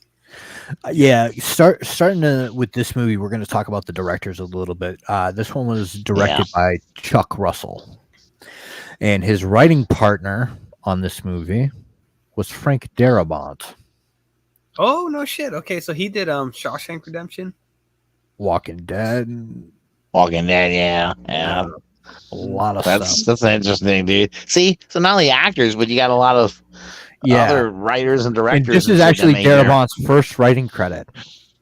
Nice. That's wild. Okay, hey, damn. Wait, he's pretty good. That's a hell of a writing job. Now, we were talking about the Dream Warriors. We had Patricia Arquette playing Kristen. We had Ken, I am going to butcher this young brother's name, Ken Stagos as Kincaid. Okay. Good enough. Okay, yeah. He knows his name. Rodney was Joey. Jen was, Jennifer Rubin was Taryn. Ira Hayden was Will. And Penelope Sudro was Jennifer. Now, like, each one of the, like, you know, Dante was saying earlier, each one of these kids had like their own personality. It was almost like, I don't know how to explain it, but it's almost like that Journey movie, except reversed. Like Freddy goes through them each, almost like until the final boss is Nancy, you know? Yeah. That would have made for a great video game. Yeah, for sure. Better than what they did for the original NES one. True. But it was the one that the first Nightmare on Elm Street movie that I watched where I was like, I don't know, I was pulling. Normally I'm always just want to see the creative ways Freddy's gonna kill somebody. But in those movies, I was actually pulling for them to fuck Freddy up. You know, I was like, "Come on, man, kick his ass!" You know, and it was fun. It was kind of cool. You felt like there was some a of chance. them were cool, some of them weren't. Yeah, that's true. That's true. Like, I did like. I kind of like the Wizard Kid. Kincaid was cool. Kincaid was cool. I like Kincaid. As soon as he was like, "Fuck you." Yeah, he would just go off, dude. I remember, man. But like, they all discover they have a power in the dream realm, right? They have their personal power and their abilities. So I guess that's what was kind of cool about it, you know. And I can't remember what Christian was the one that could pull people into her dreams, right? Right, when at her gig, she could pull people in. I think so. I think so. She could, like, That's how she pulled Nancy in at first. Yeah, right. Yeah. She pulls Nancy in, and then and then I Kincaid guess in her was power too, she strong. could do the Joey gymnastics was thing the too. wizard. Taryn was the junkie who turned into the punk. Taryn was the punk rocker badass with the spike hair. Will was She was man. punk rock storm. Yes, kind of. And you know, it was Oh, and then I don't know. It was Will was like his power was his voice, I guess. Yeah. yeah. His voice, because he didn't talk in the real world, but he would speak in the. Yeah, that's right. What's up, Derek? This is gonna sound kind of Um, shitty, but I what's mean, up, I think that was the fucking lamest power. What's up, Derek? Yeah, for sure. Great. I can talk. Fucking great. Anyway, Yeah, my power. I can scream and break mirrors. I'm fucking banshee. right. Yeah. What was Fucking Jennifer's? Like, she was like the She one died that too burned- early. Yeah, We she never was Yeah, burned. I think she may have. Welcome to prime time, bitch. Yeah, Fucking great. I think she That's may my have favorite died. death. Mine too. I think she may have died before they all showed off their abilities and shit. You know, remember they had that group session where they all go to sleep at the same time and shit. And Yeah, it was didn't make it to that. at least she was. Freddie got that bitch before she made it that far. Well, this was also the first time that I can recall like watching a horror movie and seeing some titties, and it meant something to me. I was like, oh, what? Yeah. Yeah. This is true. Now I understand. But that shit was So, Get it now, mad yeah. confusing once she had the fucking Freddy head. Whoa. yeah, once that happened, then look, there's trauma that is real in my life. And There, I can't handle it. there is a funny ass scene in this where Christian's mom, she's dreaming. It's Christian's dreaming, and her mom just comes there and tells her she has a date downstairs, and and her date asks about where's the wine or something. This is right there. Bourbon. Yeah, bourbon, right? Yeah, and the next thing, fucking Freddie cuts her fucking head off. Like, I said, "Where's the goddamn bourbon?" So where's the bourbon, bitch? Bitch, yeah, it's so Another good, one of his dude. one-liners.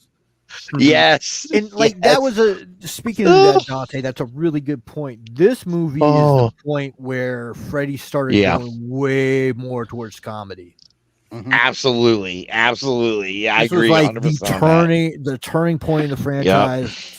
Where all again, like I said, all the merchandising started after this, the glove, the doll, the lamps, everything.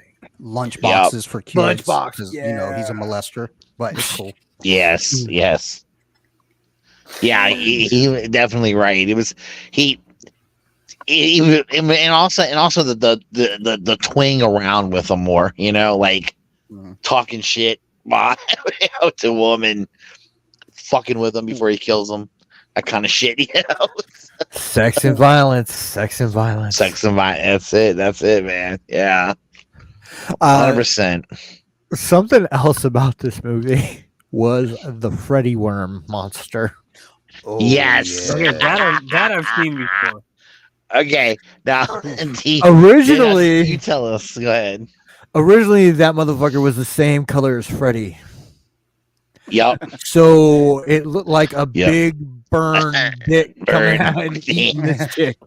That's right. Like a giant penis. So they had to And- cover it with green and blue goo so that it didn't look like a dick.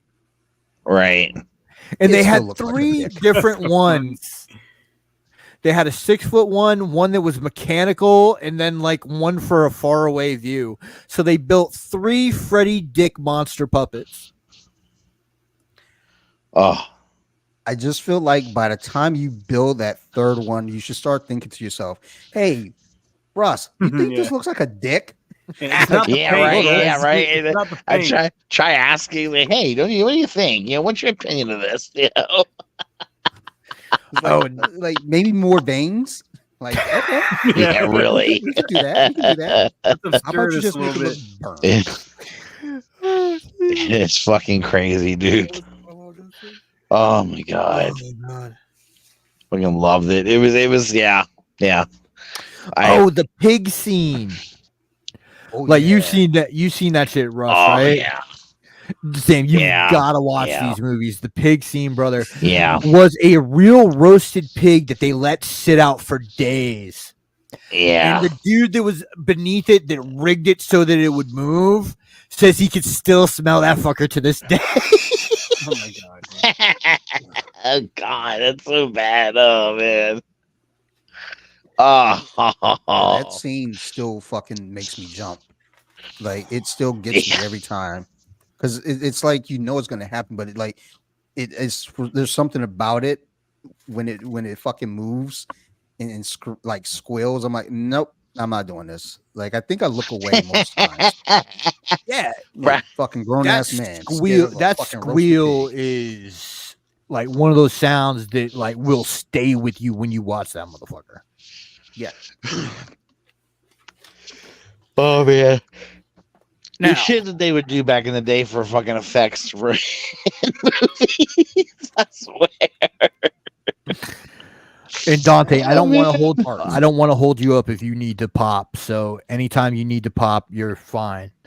We're gonna go ahead and get into number 4 right now. The Dream Master. Again, remember this name. It was directed by Rennie Harlan. Okay. Now All right, this is the movie. Right, I'll let you go. Yeah, this go ahead, one was written also during the writer's strike. Yeah. Mm. What year was that? I think this one was before 90, so I think it was 88. Oh my god. Yeah, I think I'm right. Yeah, because like they did 88, 89, and then like took 2 years off, and 91 was part 6, and then 94 was New Nightmare. It was crazy. Like Freddy, think about that. From 84 to 94, had 7 movies come out. That's crazy, man. I mean, I feel like now it's like the standard is 2 years before. Well, like that was the first time we had like a streak like that, and then in the 2000s, I think Saw dropped 7 in a row, and Paranormal Activity I think they were 5 in a row, 4 in a row, and then they took a break and did number 5. They were pumping them out like almost one a year, right? I mean, close. Essentially, they were doing close to one it per year, along with Saw. Like Saw kept it going for sure because they're like, "Fuck it, just do one every year." Yeah. And I think they got up to 7, like 7 straight years. But I mean, Freddy, Jason, Friday the 13th was doing it too. So I think Friday the 13th did like 80, 81, 82, 83, 84, 85. Took a break in 85, came back in 86, 87, 88. But Freddy had a crazy run too, where it was just like back then. Again, these movies are cheap. They're kind of cheap and easy to make, at least from some perspective. I mean, like the crew had fucking nightmares making these fucking movies, but they were still, it's not Dances with Wolves. You're not shooting a fucking 12-hour long movie with like elaborate sets. Yeah. So that's the other thing too, because I'm not trying to put horror movies down, but horror movies typically can get you can roll out a horror movie pretty fast. The shooting time is not as long as other movies. It can go pretty quick. That's the appeal to the studio for this. It is right, because the quicker it's done, the less money they're spending for shit. Then they're in booming quicker they can get it out and start making their money. Back on it. So it's I think they were definitely popping these out one a year for a good while. And I guess that's how a lot of other ones could do it too, apparently, but I feel like the 90s was just decade where they stopped doing that, but the 90s almost kind of get looked at as the lost decade of horror, even though when we did our 1990s kind of episode, there was a lot of fucking great horror that decade. We just weren't really being exposed to it. Then once the 2000s hit, they started cranking them out again, one after the other. And then the 2010s, they kind of slowed down with sequels sometimes, but there's still a lot of content. And now I think we're getting back to that point now of every other year with a sequel type deal. Yeah. Right. Yeah, it was just milking everything they can. That Force movie too, for Nightmare was interesting because Patricia Arquette had become famous. Her popularity had jumped up a bit, and she had to start getting other roles. Yeah, and then she didn't come back as Christian. Yeah, she was recast in this. That's right. So she was recast, and the man, they wanted her back, but she was Yeah. busy doing other work. She was getting It other work. wasn't- So why? Yeah. Like don't one think- of the I don't think dudes, so. one of the She- dudes in the documentary said it was a money thing, but everybody else was I'm kinda sure. pussyfooting around it and just said she wasn't available. So pick your poison. and You know, it probably was a combination of both, though. It may have been a both. Yeah. May have been a money thing and because she jumped up in popularity and started getting a lot of other roles offered to her. You know, so it was like. yeah. You know, this movie, that third movie, the Dream Warriors movie did for her exactly what those young actors Johnny Depp, would Kevin hope it would Bacon, do. all of them. Right, Yeah. right, What they wanted. exactly. Yeah, it gets you that exposure. Next thing you know, people are inviting you, wanting you to come in and read for a part, and they like you, and then you're in. You know, and Yeah. so I mean, I mean, she would go on to be a pretty good actress and have a pretty nice. She's got a pretty nice career, you know. So Yeah. I mean, but yeah, But like Kind of with her, looking at what movies she was doing around that time, because you figure it's like, well, that was 88. It was probably it Mhm. might have been shot in 88, maybe late 87. Right. But Right. looking at what she had come out around that time, she had a movie come out called Pretty Smart. That was in 87. She had Mhm. The Prayer of the Roller Boys in 90. There was something else I saw. That's here. right. That's right. I Indian forgot Runner she in was. I 91. forgot she was in Prayer of the Roller Boys. I forgot about that. Yeah, that's a Daddy great. That's a good 87, movie. Wait. And I love in that one. 89, Uncle Buck. oh Uncle Buck. yeah, Yup. Uncle I Buck, know. yeah. I definitely remember her in Uncle Buck. I just so sure. Yeah, Uncle She was Buck's a busy young great lady. movie. Holy shit. Yeah, and see, she like was. that was the thing with her not coming back to the role. They recast that shit and they killed her. They killed Kristen in this movie. Yeah. Well, So, do we know Yeah. if that was like going to be the case with the character? That's what I if it wonder. worked with Nobody Sweetheart said yet? anything. They just said Yeah. they wanted her to come back. I don't think if they really wanted her to come back, it was just to kill her. I agree. yeah, I don't think so either. Because I I think you're understand. right. I think the plans changed because they brought back Kincaid and Joey in this one. Right. And originally they said that they were supposed to have larger roles, and they're both killed off in like the first 20 minutes of the movie. They are. Yep. It's like the three survivors of the Dream Warriors are whacked right away Yeah. in lieu of the new heroine, right? So And then like this one was the biggest grossing nightmare involved movie until Freddy versus Jason. now let me this- ask you: Do you think it's because it was coming off the how good the third good one Dream Warrior was How good and Dream Warrior, right? So it right, so came more people. really close because they banged out Yeah. like 3, a little bit of a wait for 4, and then Right. 4 and 5 were like bang bang 4 and 5 were pretty close to each other. I remember that. Yeah. because they And- released like in these next 2 years. Like this was the first year that there was a Friday the 13th, a Nightmare, Uh-huh. and a Halloween released all in the same Oh year. my god. That's It's fucking trifecta, wild, dude. dude. So you had Yeah. you had Dream Master. I think it's part 7. Nope. Was part 7 New Blood? Yep. New Blood, Halloween part 4, Uh-huh. and this.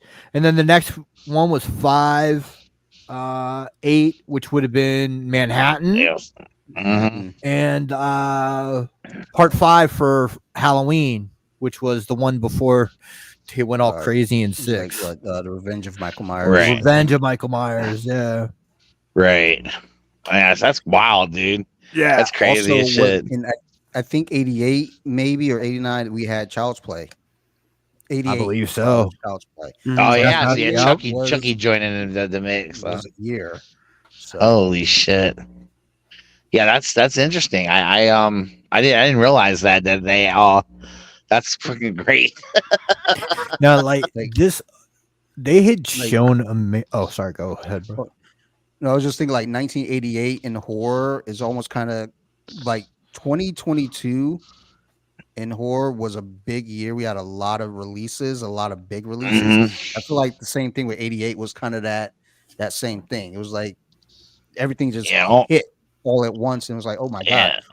Almost like back. a golden year, right? Like fucking golden year, man, where you just start getting gifted with awesome fucking horror movies.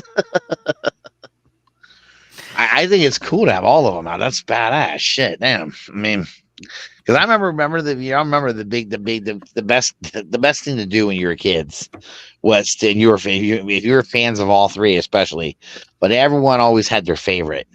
There were the Jason fans, right? The ones that said Jason would kick the shit out of Freddy and Michael Myers, right? Then there were the Michael Myers fans who would say, "Get the hell out of here! Michael Myers will fuck Freddy and Jason up." Yeah.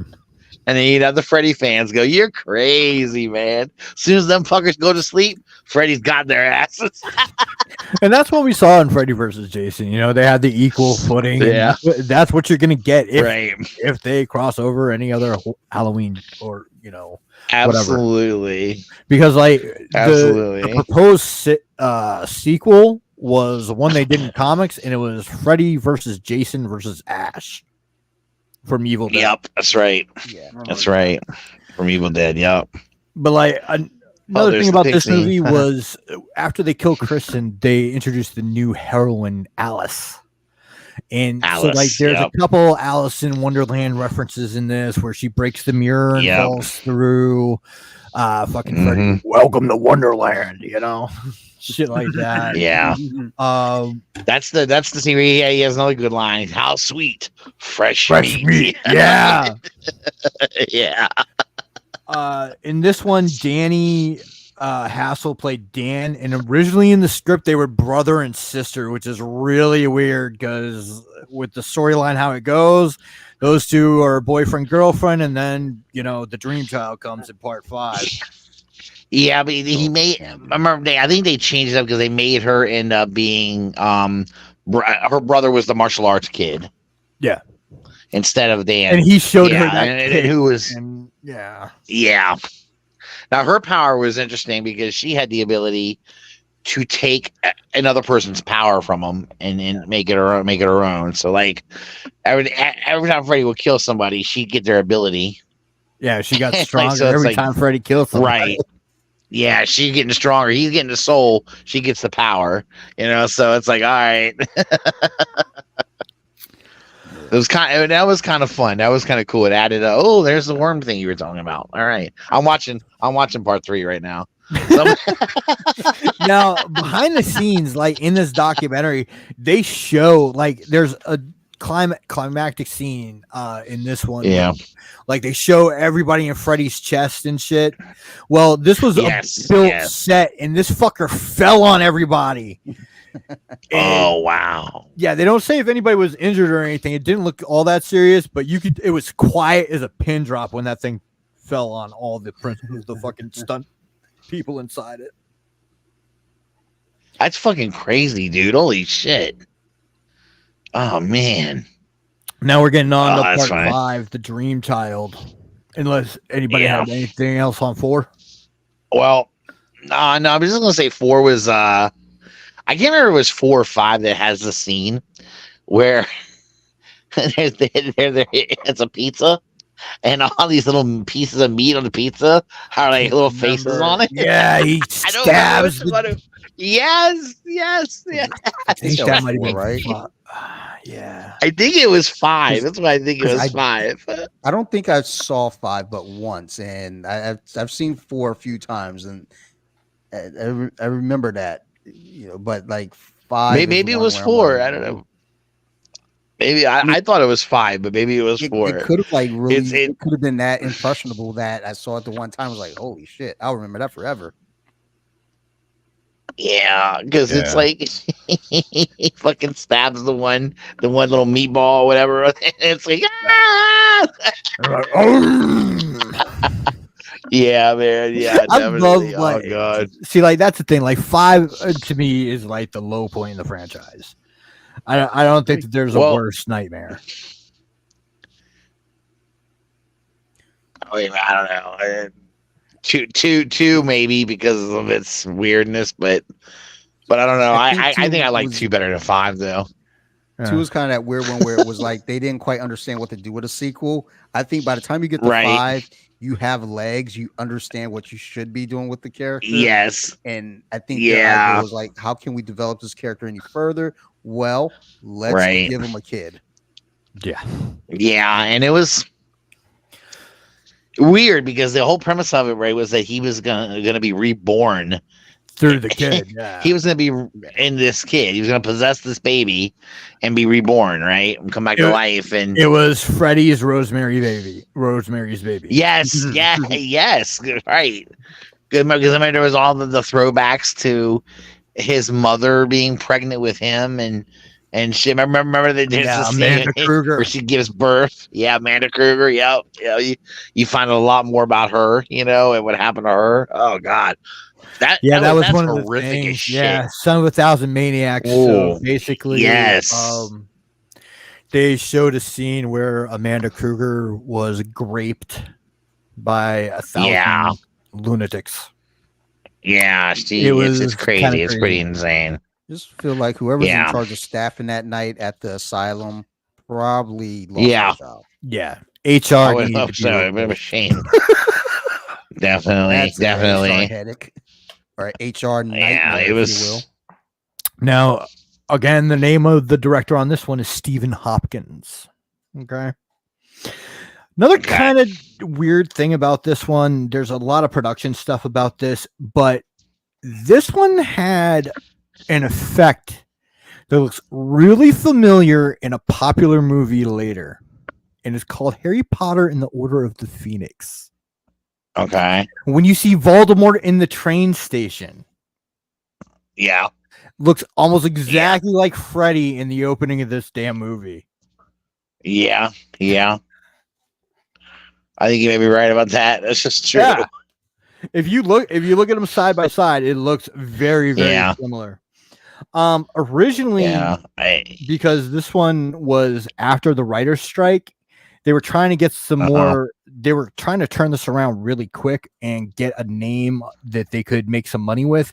So this one was offered to write and direct Stephen King and Frank Miller. That's fucking really Frank Miller. Frank Miller, yeah. And me and Sam's on mute right now, but we were having a fucking conversation about Miller's DD the other day. Daredevil. I think he wrote the first RoboCop movie. Yeah. And was on set a lot, and I think like it was a lot of them like being like just on the day of just like crossing out his dialogue and a lot of his contributions and like going different ways to the extent where he put out I think it was somewhat recently like Frank Miller's RoboCop like in comic form. And didn't he have something to do with 3 too? I think he might have had like I'd have to look it up, but I think he might have had a little bit more to do there than the first 1 and 2. But I think in the first 1 too, they're like, thanks for everything, but we'll take it from here. Yeah, that's fucking crazy, dude. To the extent, like, he was like pretty disillusioned about the whole like movie thing, being like, "Fuck this, man!" Like,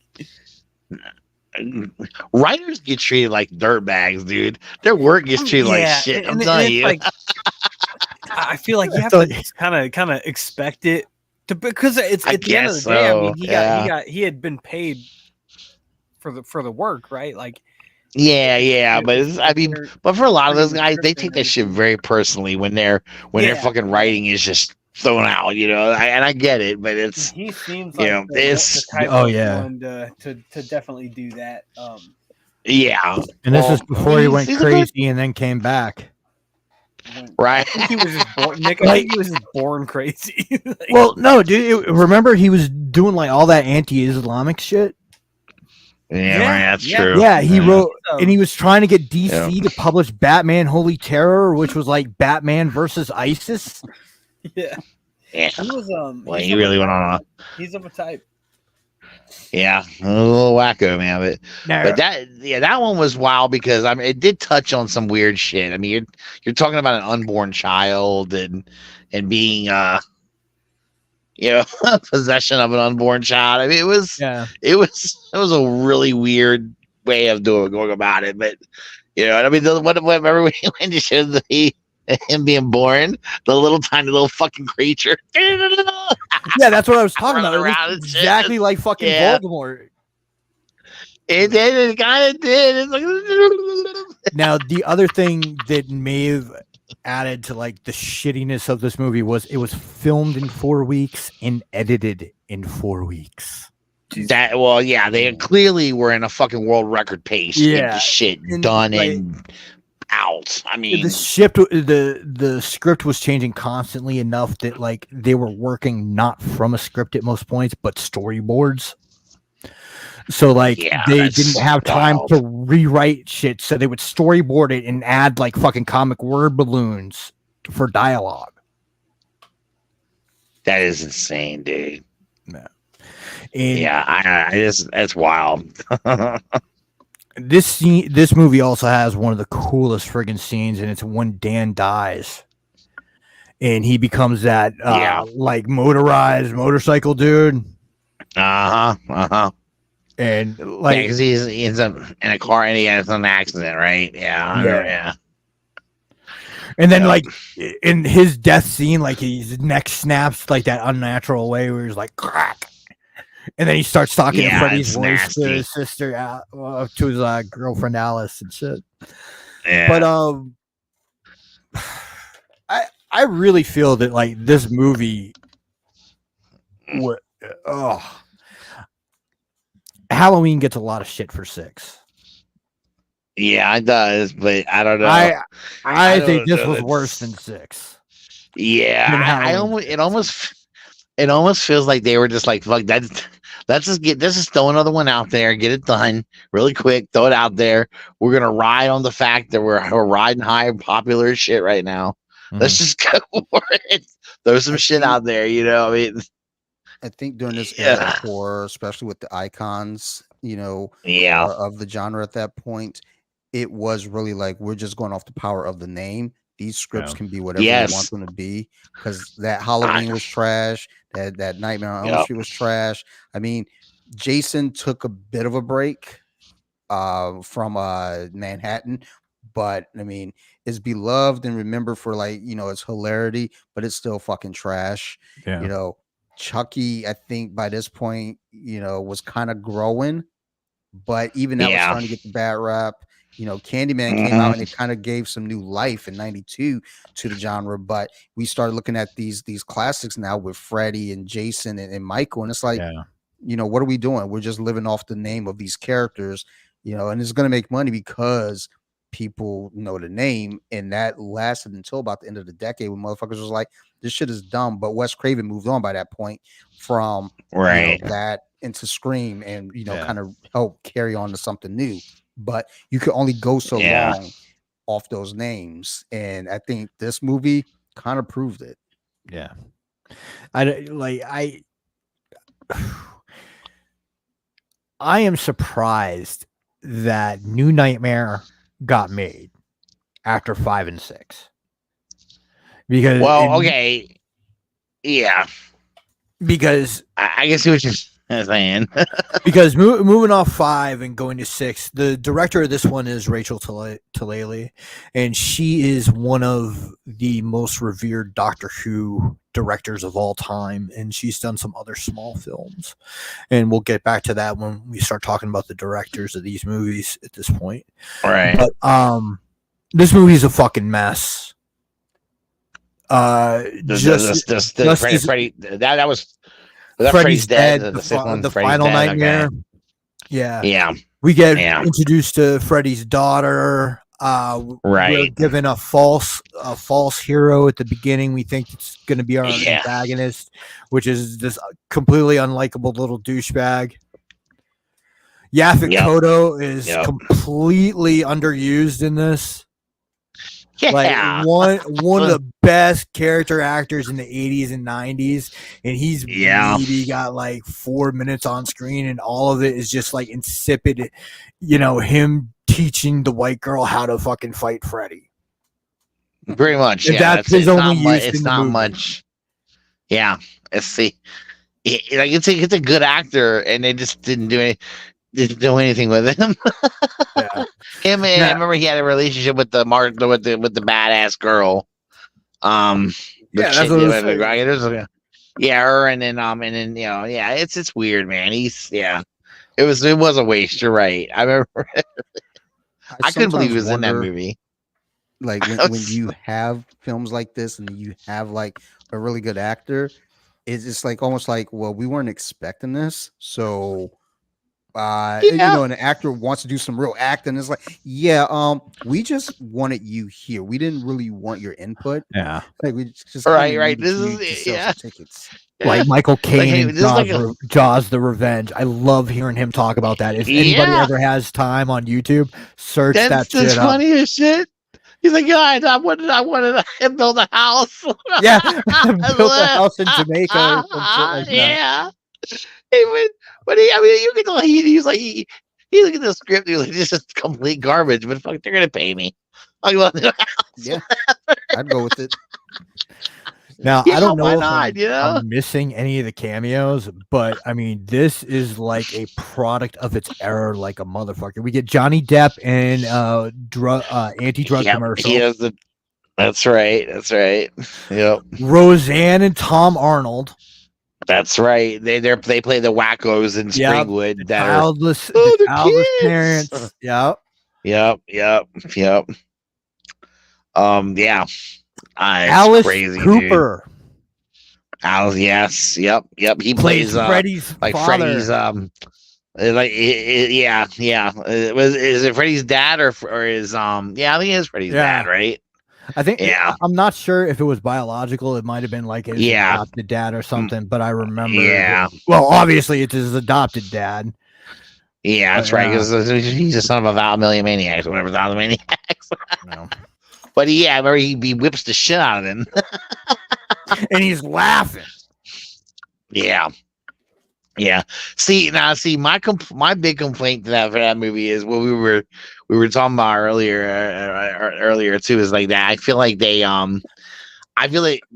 almost made Freddy a sympathetic character a bit, because you go into how he became what he fucking is, essentially, and it's like Wolverine paradox.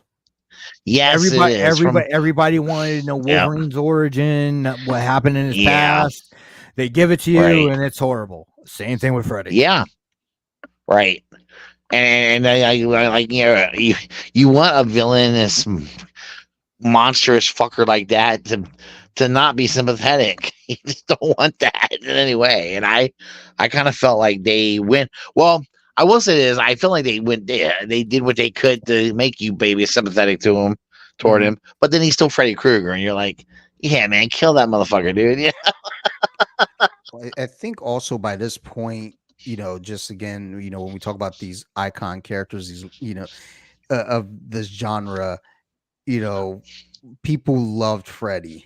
So it's like, you start doing this whole thing to make it a sympathetic character, and it's like, it kind of takes away the fun of what Freddy Krueger is now, because it's like, oh, wait a minute, this guy's supposed to be a nightmare. He's supposed to be this creature. And now you're giving, making us feel sympathy for him. We just want to hear some funny one-liners and see us do some fun kills. And it's like, what the fuck is this?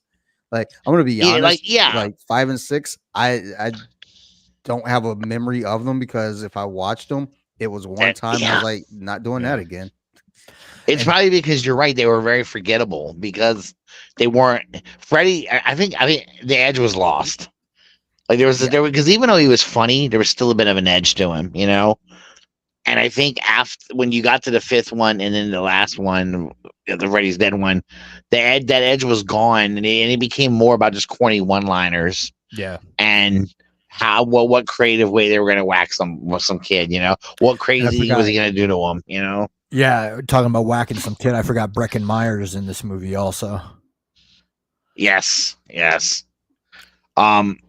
The eardrum, there's a kill. Oh, the killing of Carlos. I had that written down. Yes. That is Robert Englund's favorite kill in the franchise. He said that's a wild fucking okay.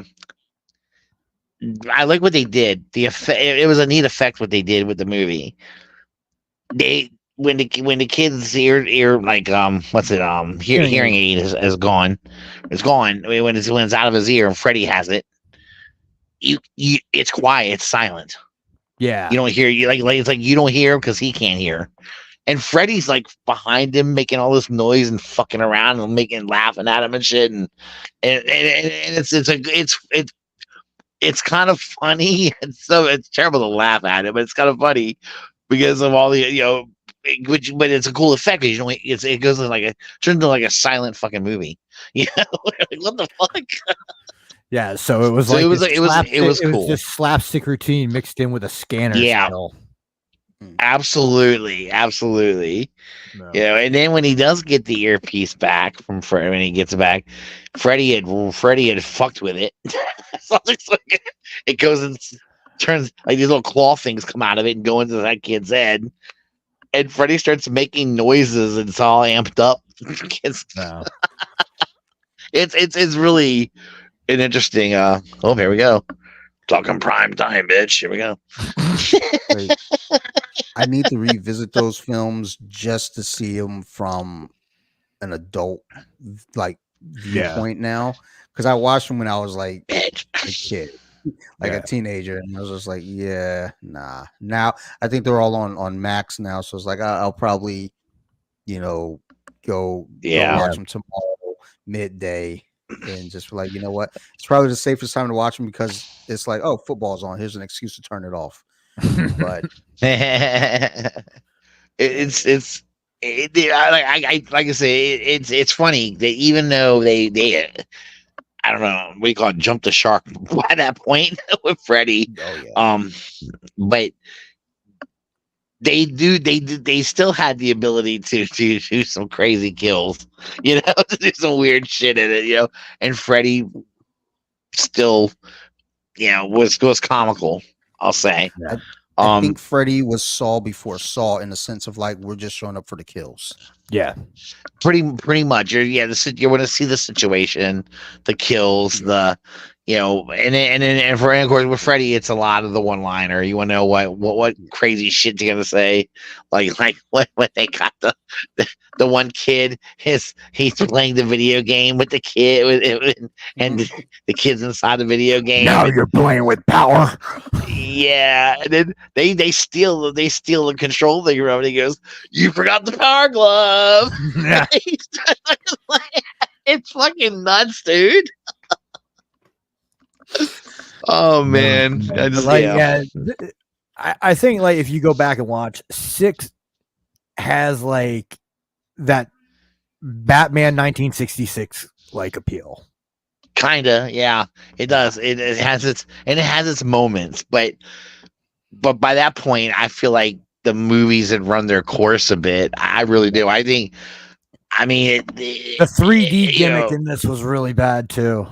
It was really bad. Yeah, it was, because there's a point in the movie where she puts the glasses on, and that's when you're supposed to put the glasses on. Yeah. I was one of the fools that went to the theater to watch the movie. So, like, as you mentioning these things, it's like I do remember these things vaguely, and I was like, oh, okay, that's what that's about. Like, I have this weird memory of these things. It's like, where the fuck that come? Oh, you guys just like unlock the core memory. The old DVD box set, the one that didn't have Never Sleep Again. It had the Elm Street stories on it. That one had 3D glasses just for part 6. Yeah. Nice. And it was weird too, because like you could tell they killed him with a pipe bomb and his head exploded. Yeah. The screen. Right, and it kept exploding out of, and one head would come out of the other head, would come out of another head.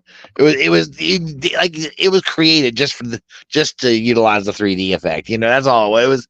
So it was kind of cornball with that. It reminded me of the Jaws 3 was in 3D. Yeah, and the 3D effects were atrocious in that one Same too. thing. What was it? Jason? Was it Jason 3 or Jason 4? I can remember, but I don't remember. But I remember as soon as they discovered 3D, they wanted to throw shit in every fucking movie they could. 3D is where they it was 3 and hence 3D, but yeah, they did it there, and it watching that, I never saw it in 3D, but you could tell what points were supposed to be the 3D points. Yeah. And it's Right, like, right. there was only one that really felt like it would have, got you, is when Jason shoots the harpoon from across the lake or from the Yeah. dock, and he hits the one chick in the eye with it. I think that's the only one that really like seemed like it mattered. The other ones were just like you could do these without the 3D. Yeah. Yeah. It's always the projectiles, and then they make it look like it's coming at you or something. It's it was definitely a real wonky of use of 3D. I'll say, but I guess they wanted to do it for one of the Freddy movie. I think at that point, at least I thought that was the last Nightmare on Elm Street movie. I thought that was. We were all and then, yeah, we should have known better. Jason did the same shit with the final chapter. Yeah. Yes. They did it twice. They're like final chapter, and then Jason goes to hell. And Right. then they're like, just kidding. We got Jason X, which I didn't know was a Friday the 13th movie. I saw the poster and it never clicked. I was just like, what the fuck's Jason X? I might see this. And then when I saw it at Blockbuster, it connected because I looked. I was like, oh, is this? What the fuck is this? It was like, So I'll tell you all a story. Space? I was supposed to go see Spider-Man that night. Oh. And Spider-Man was sold out. The theater was sold out. So Jason X was playing at the theater at the same time. So we ended up going to see Jason X. And I was like, damn, I'm should have waited for Spider-Man. But whatever. The one thing that I love in Jason X is the fucking sleeping bag kill. Where that was the funniest part, yeah. Want some premarital sex? We love premarital sex. Yeah. Yeah. Hacking the shit out of them against that tree. Yeah. It's like a hologram thing they do for it. They keep it busy for a while. Like a danger room. Yeah. Very hilarious. And he's just all right, Russ, we're going to get to part 7 so we can get to this after part 7. I have one discussion to do. We're hitting at 2 hours, and so I want to get everybody out of here. Okay. Part 7 came about basically because during the entire time of A Nightmare on Elm Street, Robert Shea, the producer at New Line, and Wes Craven were at each other's throats, basically. Robert Shea changed the ending of the first Nightmare so that they could have a sequel with Freddy. Right. He's the one that, yeah. Wes Craven was like, this is a one and done. Shea's like, no, this is my first movie. It's going to be a goddamn franchise. Absolutely. Yep. So this is the first time Craven came back to the franchise since 3, because he did write a treatment of the script for 3. And this one he wrote and directed. There were this is New Nightmare Part 7, basically. And we get the principal actors from Part 1 playing themselves. We get Heather Langenkamp, John Saxon comes back. Wes Craven plays himself. Robert Englund is in it. And then we get a switch in the middle of the movie from reality to dream world, and it's very sudden and very pronounced, which was something that wasn't in the franchise before, which was interesting, I thought. This was also the third major iteration of changes for the makeup. Freddy didn't look burned anymore. It looked more like his musculature was coming and being pulled through his skin.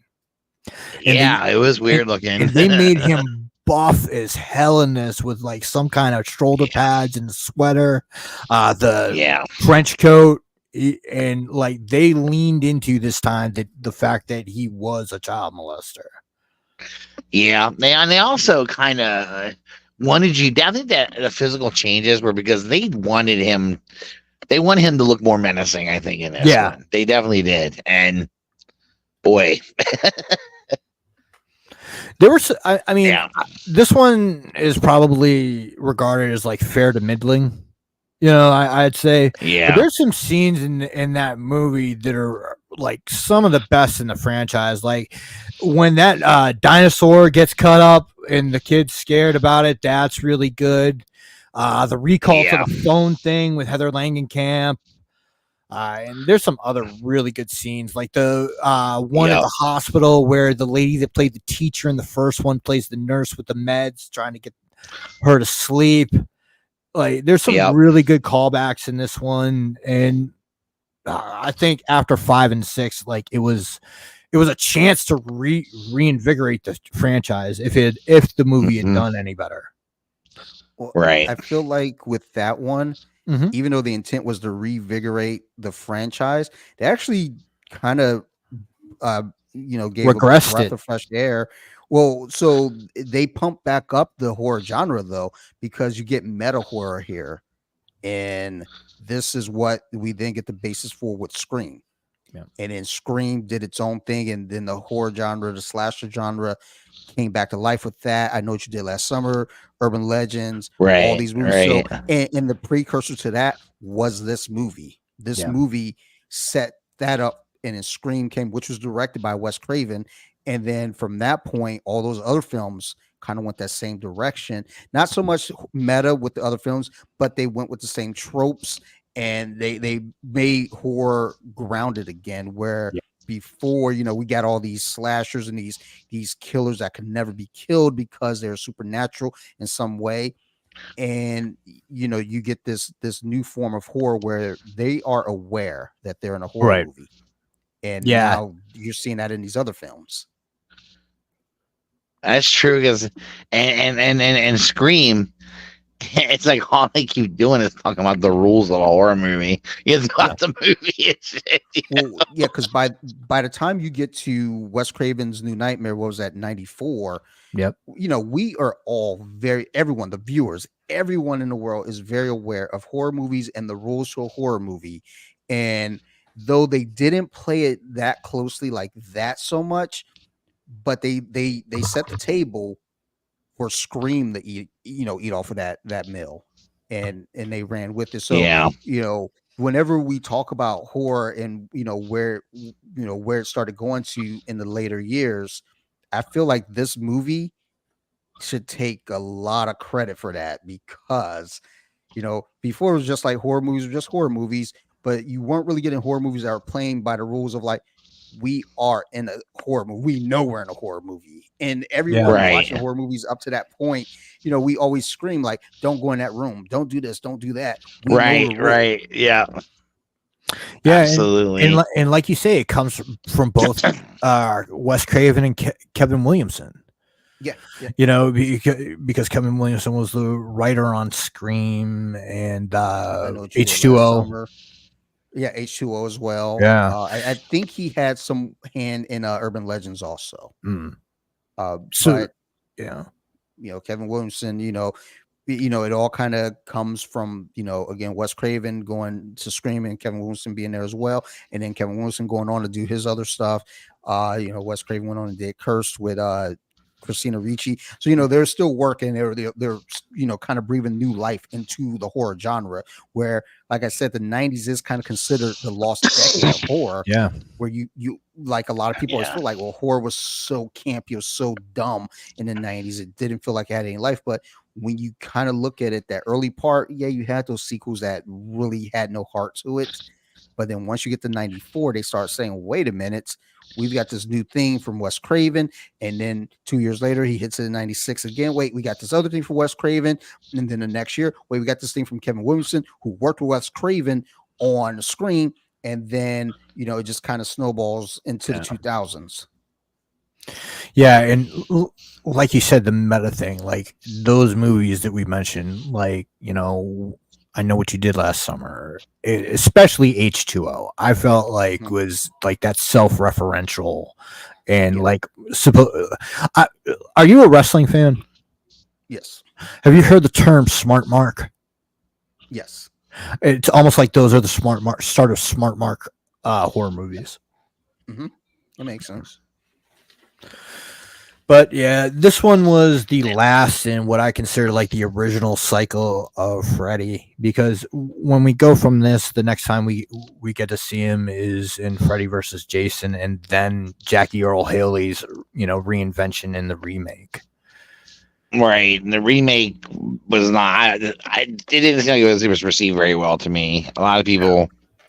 Then I heard some people. I heard some people say they thought it was a fresh version of it, but when I watched it, I I just like didn't like Freddy Jackie Krueger. Earl Haley as an actor. I don't like him I as just fucking didn't. Freddy Krueger. Yeah, that was my problem. I just didn't think and I don't even know if it was his fault. I think he was directed to do what he did, and I just don't think it hit the way. And it could be also though too. We had so many years of Robert Englund and Freddy Krueger being portrayed in a certain way that nobody was going to be able to do it. No one. But we say that, and then like you look at the Bond franchise. That's true. That's true. Yeah, you're right. I mean, and they switch around. So like, it's not. Those are kind of meant to be that way. Where it's like this Nightmare on Elm Street stuff. It's always been Freddy with the one-liners, and everybody. He was a beloved character. So to have someone new come into this role, and like I feel like with this movie, it's tough to kind of stand on on that franchise that Freddy built. You can't come in as a new Freddy, and it's just difficult to do. But I feel like we are like when that movie came out, we're what 2011 maybe 10. 09 or 10. I think 10, yeah. So we're in that period now where we're getting a lot of remakes, and a lot of those remakes were really, really good.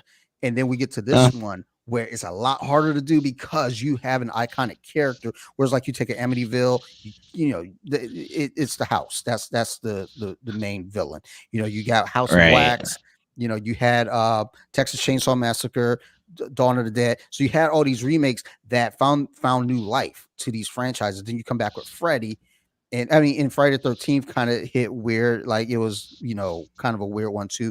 But you come back with now this, Freddy in 2010, and Freddy's different because unlike those others, he has a voice. He's a character. True. He talks. He's funny. He's beloved. And now you get this new one where it's like you're really kind of drilling into the backstory to kind of point out this guy's a bad guy. He is a horrible guy.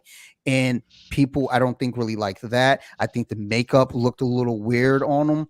Also, I did too. So, I thought the makeup was bad. I didn't like it. I didn't like the movie the first time I saw it. Maybe the first couple of times I was just like, I can't do this. But then I went back and looked at it from a different perspective, saying that I've never seen Nightmare on Elm Street before. This is my first introduction. And I actually enjoyed it a little bit more because you start thinking, well, what's this? Okay, we got a backstory here. Or not a full backstory, but you're getting more than what you're getting before. And I think when people went to movies from that point, even up to today, we look at movies as kind of like this expectation because we know what we're expecting when we go into these movies, and we have something that we really want. Whereas this one, we wanted the one-liners, we wanted to be funny, and at least that's what I feel the general audience was looking for. And when they get into this movie and it's not funny, it's actually it's dark, and you're like, what the fuck is this? Dark. Yeah. So for sure, I feel like that franchise could have like survived, but I think it's tough with general audiences these days with horror movies, especially because I mean we look at what the new Exorcist did. I mean, I want to see it. The movie's not terrible, but before the movie even hit fucking theaters, critics buried the movie, and then we got people dogpiling. I feel like that's something that happened with with the remake of Nightmare on Elm Street. Like critics fucking buried it. You're right. And people dogpile and was like, yeah, I knew it was gonna be bad. That movie looks fucking terrible. It's like, bitch, you didn't even fucking see the movie. Shut up. And that's what I say about anyone who, well, I mean, if you listen to any fucking So You Like Horror, you know how I fucking feel about critics. They eat a bag of dicks. But like with this movie, I always feel like it should have gotten a little bit more love, but it just wasn't able to get any breathing room because people are like, well, we want Robert Englund, and he's basically he's like, I'm not doing that character anymore. I'm done. I'm out. Yeah.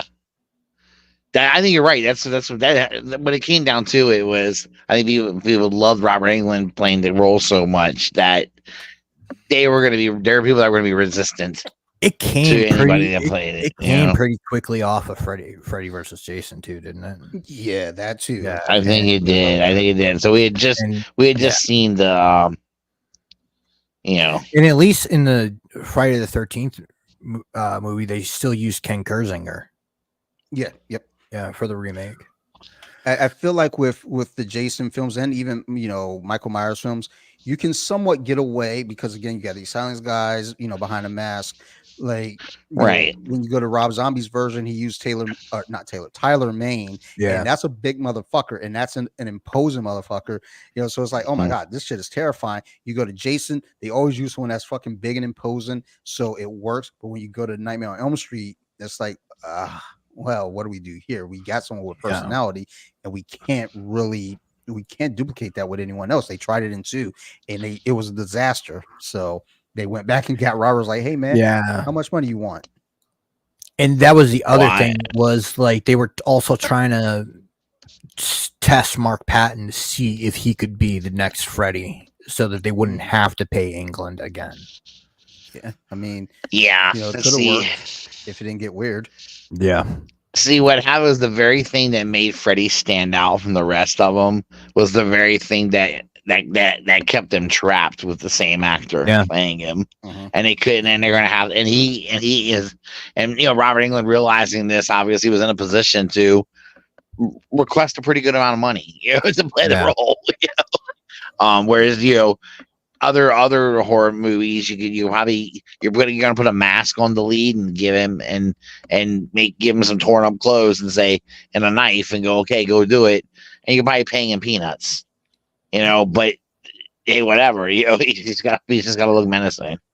Just that's real quick, it, Yeah, I hear you, Russ. Yeah, and I'm trying to get us out of here as quickly as possible. Yeah, you're good, dude. We're at 12:15 right now. Just real quick, I want to talk about the directors of the franchise, starting with number 3 with Dream Warriors. We have Chuck Russell. Going on later, the next year he directed the Blob remake. Okay. The Mask with Jim Carrey in '94.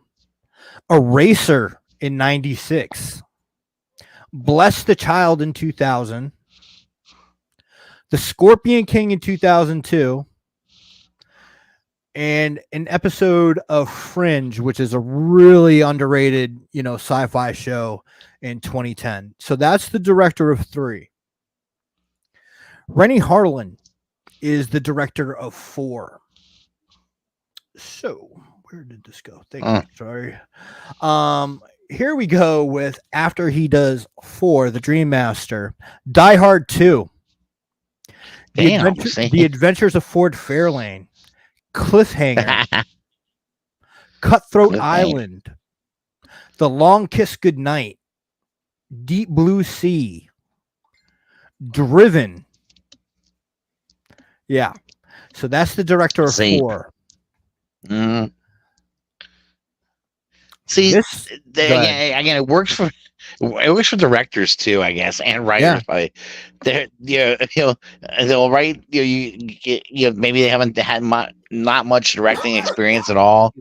Direct one of these movies, and if the movie hits, all of a sudden this director is going to get more, a lot more on projects coming his way. Everyone wants you to direct their movie because you turned that horror movie into a big fucking success.